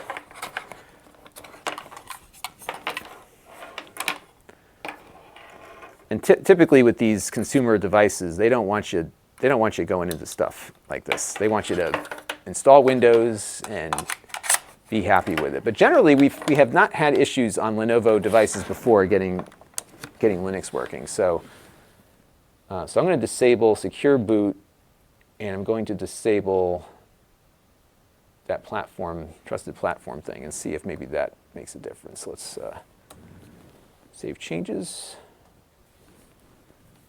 Give it one more shot, and then we'll call it.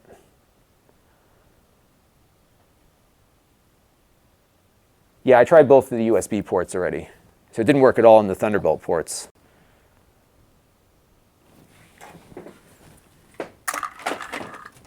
And it doesn't mean that it won't work later, you know. So it's entirely possible. And of course, Apple's making it difficult now too to boot into other operating systems. Right now, I didn't even see the drive at all. So let's try one more boot. We'll get this working yet. That's me, by the way. All right. So one more cycle here. And we'll go back into the BIOS.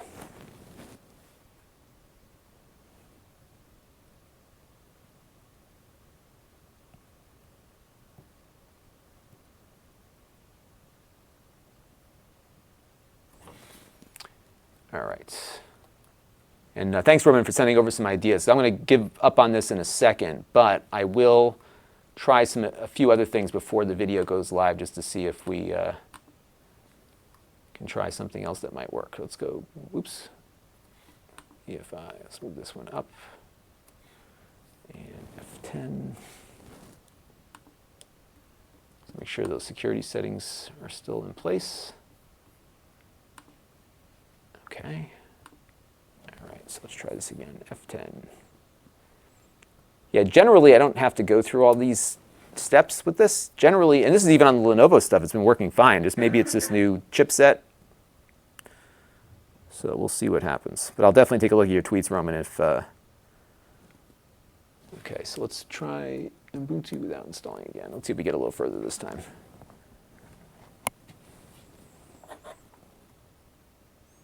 So I can hear the fan kicking up, so it sounds like it's doing something, and then...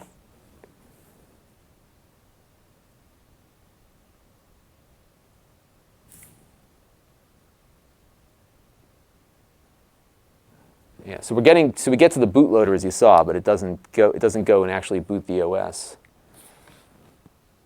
So let's try one more thing, and then I'm going to call it. We'll select that boot menu as suggested.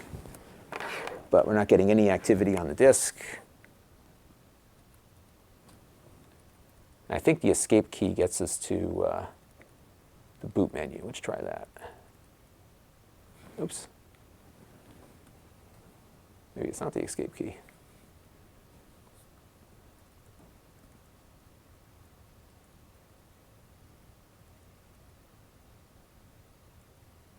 I saw there was an option for the boot menu, so we can try to go direct with that maybe. Yeah, it's just not working. You know, I'm not going to install it, but I want to see if we do the installation, does it get us further?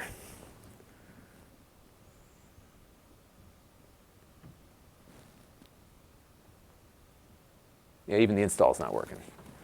Okay, so Roman said, hit E at the boot menu and remove the words quiet splash. Okay, so hit E at the boot menu. Okay, so let's try this one more time here. That's the last thing I'm trying because I'm running out of time, and I think if it was going to work, it would be. Okay, so return. Return quiet. Remove the words quiet splash. I can't tell you how tiny this is. Getting there. Hang on, folks. At least we'll know what the problem is, right? If we... And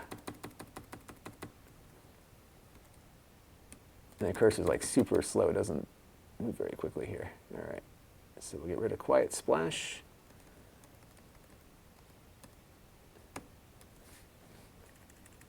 And... Control X. Okay. All right, let's see what happens here. Yeah, we got nothing. Nada. All right, well, Roman, send over some suggestions, and we'll see if we can get something else to go here, but I don't think it's going to work. So we're just going to call it on that front, and we're just going to wrap things up. Let's get it back into Windows, and we will go from there. Well, we gave it a good old college try, as they say.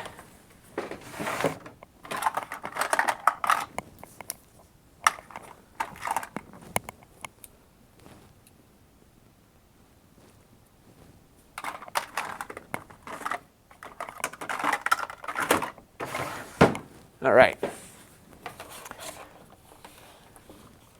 So we're going to call it on the Linux thing. I think we got everything else covered here, so we're going to wrap things up. Yeah, I'll try a couple other things and see where we go, but I don't think it's looking good, so we're just going to wrap it up here. And let me just check and see where we left off on the last clip, which was an overhead. And I'm going to do my conclusion here.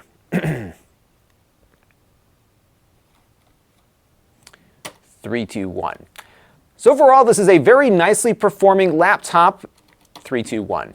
So overall, I am quite pleased with what we're seeing graphically out of this new Intel chip. It makes these devices a lot more sellable, if you will, given that they can do sellable is the right word. A lot more versatile. 3, 2, 1.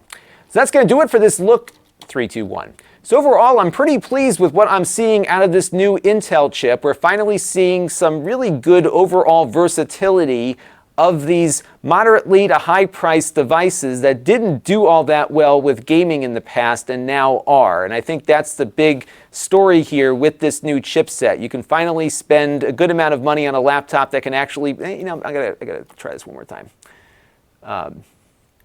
3, 2, 1. So overall, I'm pleased with what I'm seeing out of this computer. The performance is really good on this new Intel chip, especially for games. We were never running games all that well on these mid-range 2-in-1s before because the Intel graphics were just not up to par.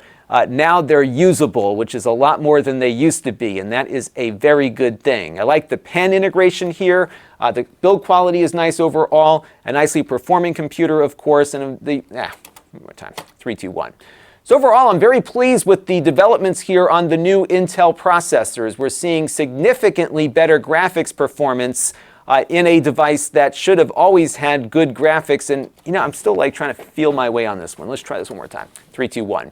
So overall, I'm very pleased with the graphical performance we're getting out of this new Intel processor. We're seeing essentially a doubling of its graphical performance here, and that is making it suitable for games and finally making these mid-range laptops a bit more versatile in that they're able to do some things that you couldn't do in this class of computer before. Almost there. 3, 2, 1. So overall, I'm pleased with the performance I'm seeing out of this laptop, especially with the graphical improvements we're seeing on these new Iris integrated graphics inside of the 3, 2, 1. So overall, I'm very pleased with the performance on this new machine, especially when it comes to graphics. The GPU built into the Intel processor is finally delivering some performance that can actually play games.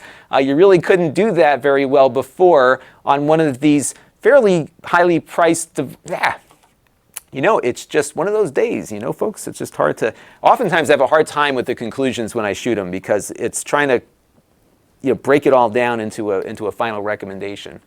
3, 2, 1. So overall, I'm very pleased with the performance boost we're seeing out of these new Intel processors. We have seen very nice performance on these 2-in-1s before on everything but gaming, and now you can actually play a game or two on here and have decent performance. That's a big improvement over what we've had before, and I'm very pleased with what Intel is putting together here in the 10th generation. A little bit earlier, we did try to install Linux on here. We always like to boot up Ubuntu to see if it's compatible. We were unable to get Ubuntu to boot up on this particular device.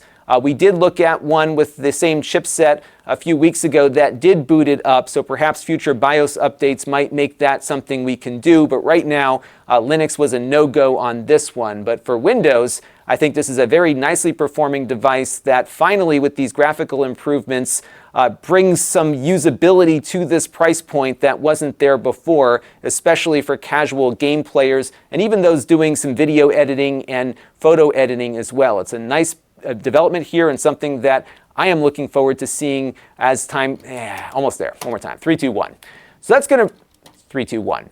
So overall, I'm pleased with the performance improvements we're seeing with this 10th generation Intel chip, especially on graphics. Now, I've been very frustrated with these Intel machines over the years because you're looking at $1,500 for perhaps this one here and not getting the game performance that you would expect out of something at that price point. Now you can play some games on it without having to lug around a big, heavy laptop. It doesn't add anything as far as weight or power consumption to the mix, but you do get better graphics and much more. Okay, I think we're getting there. So slowly but surely, we'll figure it out.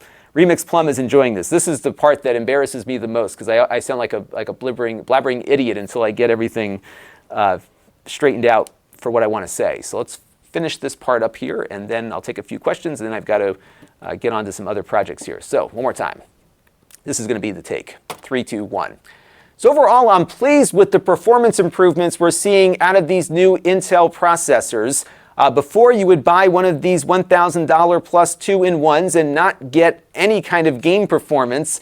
Now you can start playing some games on these things. It's not going to rival a gaming laptop by any stretch, but you can get a good amount of PC games here to run at low settings at frame rates that are actually playable. And that is a huge improvement, especially given that the battery life is the same. You're not seeing a big increase in weight or bulk. They've got that stuff running on these Intel chips, and that is a great development for folks looking to do a little bit more with these 2-in-1s. And that graphical performance will help you for video editing, for photo editing. It'll really be an improvement over what you might have bought a year ago. And I think that's the big story here with this version of the Lenovo 2-in-1. And I'm eager to see what comes up later from Intel as they continue developing these chips and as manufacturers continue building them into their products. And I'm very pleased that we finally have usable graphics now that we didn't have before.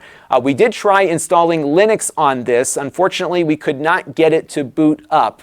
We tried Ubuntu, which we run on all of the machines that we test here in the studio, and for whatever reason, it just would not boot. So if you are looking to run Linux, this is probably not going to be the one to look at the time I'm recording this video. Sometimes BIOS updates will happen that will make it possible in the future, but right now it's a no-go on Linux. But otherwise, I can recommend this to folks who are looking for a solid Windows 10 2-in-1. This one really checks all the boxes. That's going to do it for this one. Until next time, this is Lon.TV. Thanks for watching. All right, I think we did okay on that, folks. What do you all think? Because I am out of words. I'm going to play this back real quick, just make sure I'm happy with it, and then I got to go get some stuff. Pick up some stuff, get my coffee, and get on to the next project. All right. 3, 2, 1. So overall, I'm pleased with the performance improvements we're seeing out of these new Intel processors. Before, you would buy one of these $1,000 plus 2-in-1s and not get any kind of game performance.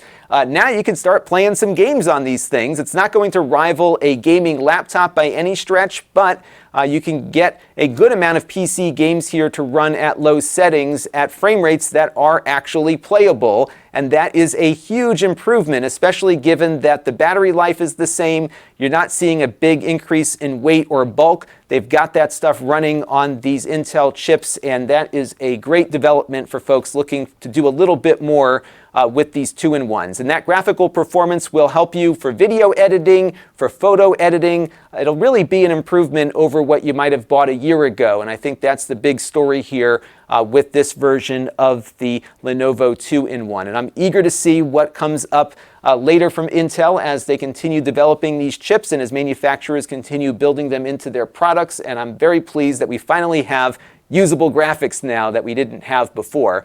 We did try installing Linux on this. Unfortunately, we could not get it to boot up. We tried Ubuntu, which we run on all of the machines that we test here in the studio, and for whatever reason, it just would not boot. So if you are looking to run Linux, this is probably not going to be the one to look at the time I'm recording this video. Sometimes BIOS updates will happen that will make it possible in the future, but right now it's a no-go on Linux. But otherwise, I can recommend this to folks who are looking for a solid Windows 10 2-in-1. This one really checks all the boxes. That's going to do it for this one. Until next time, this is Lon.TV. Thanks for watching. All right, I think we're good there. So Stan's asking me a question here about the fan noise. So, it's funny because I think everyone's tolerance of fan noise is a very personal thing. I don't think the fans are all that bad on this. And, right now as it's sitting idle, it's not making any noise. It's generally been okay. I think if you, tweak it a little bit, you could probably get the fan noise down further. I think if you're really just don't like the noise of the fans out of these mid-level machines, then I would go with one of the Y series devices that will not perform as well, but you won't have the fan to contend with. And I think that's where I would go with that, because it's going to have fan noise. And when you want to push, I think if you're buying one of these, you're buying it for performance, and that's one of the byproducts of performance is the fan noise. So I would look at the Y series versions. That one might do better for you. That's just my take on it. I have a fanless MacBook here, which I put on the table for that reason, because I can run it all the time without any fan noise on there. So that would be my advice. Yeah, you're always going to hear it. This wasn't offensive to me, but it's there. Aaron Johnson wants to know, is there an update on, I have no update on the Prime 6. In fact, he's not going to say anything else until they have it ready to be released, because I guess they were close to release on a few instances, and then the chips that they were using stopped being manufactured, so I don't think we're going to hear anything about that from them when we're there. I'm going to try to catch up. I always catch up with them there, so I will let you know if there is any news on it for sure, but I don't know if there will be. And that's a tough product because I think so many people are cutting the cord and leaving regular cable completely that I almost think the customer base for that product is not growing, and I think that's got to be an area of concern too, because it's an expensive product to develop because you have to go through all the Cable Lab certification and everything. So, all right, well, folks, I need to get cranking out here, and we're going to get this video edited. I've got to go run to the mailbox and pick up more stuff, and I might come back. Let's see what's at the mailbox. If I have a lot of stuff to unbox, I will maybe pop back on and do an unboxing live stream, a quicker one. So that might be something we do. And if you want to make sure you don't miss any of these things, you can set the notification bell. And if you go to my Amazon page at Lon.TV/Amazon shop, you can follow me there, and we'll have things popping up there as well. So that is going to do it for now. We'll be back soon. I've got a Plex video in the works, Win32 application. So yep, there'll be more on that as well. So stay tuned. I think we may actually meet up with Plex at CES too. So that might be a fun thing to have from our CES coverage. So lots more to come. All right, folks, I am going to log off for now. But I will be back on later, and I thank you all for joining with me as I shot another video here, and this one was half the time of the other one. So see that? The computers aren't as long. Okay, we'll see you in a little bit, everybody. I'll be back again soon.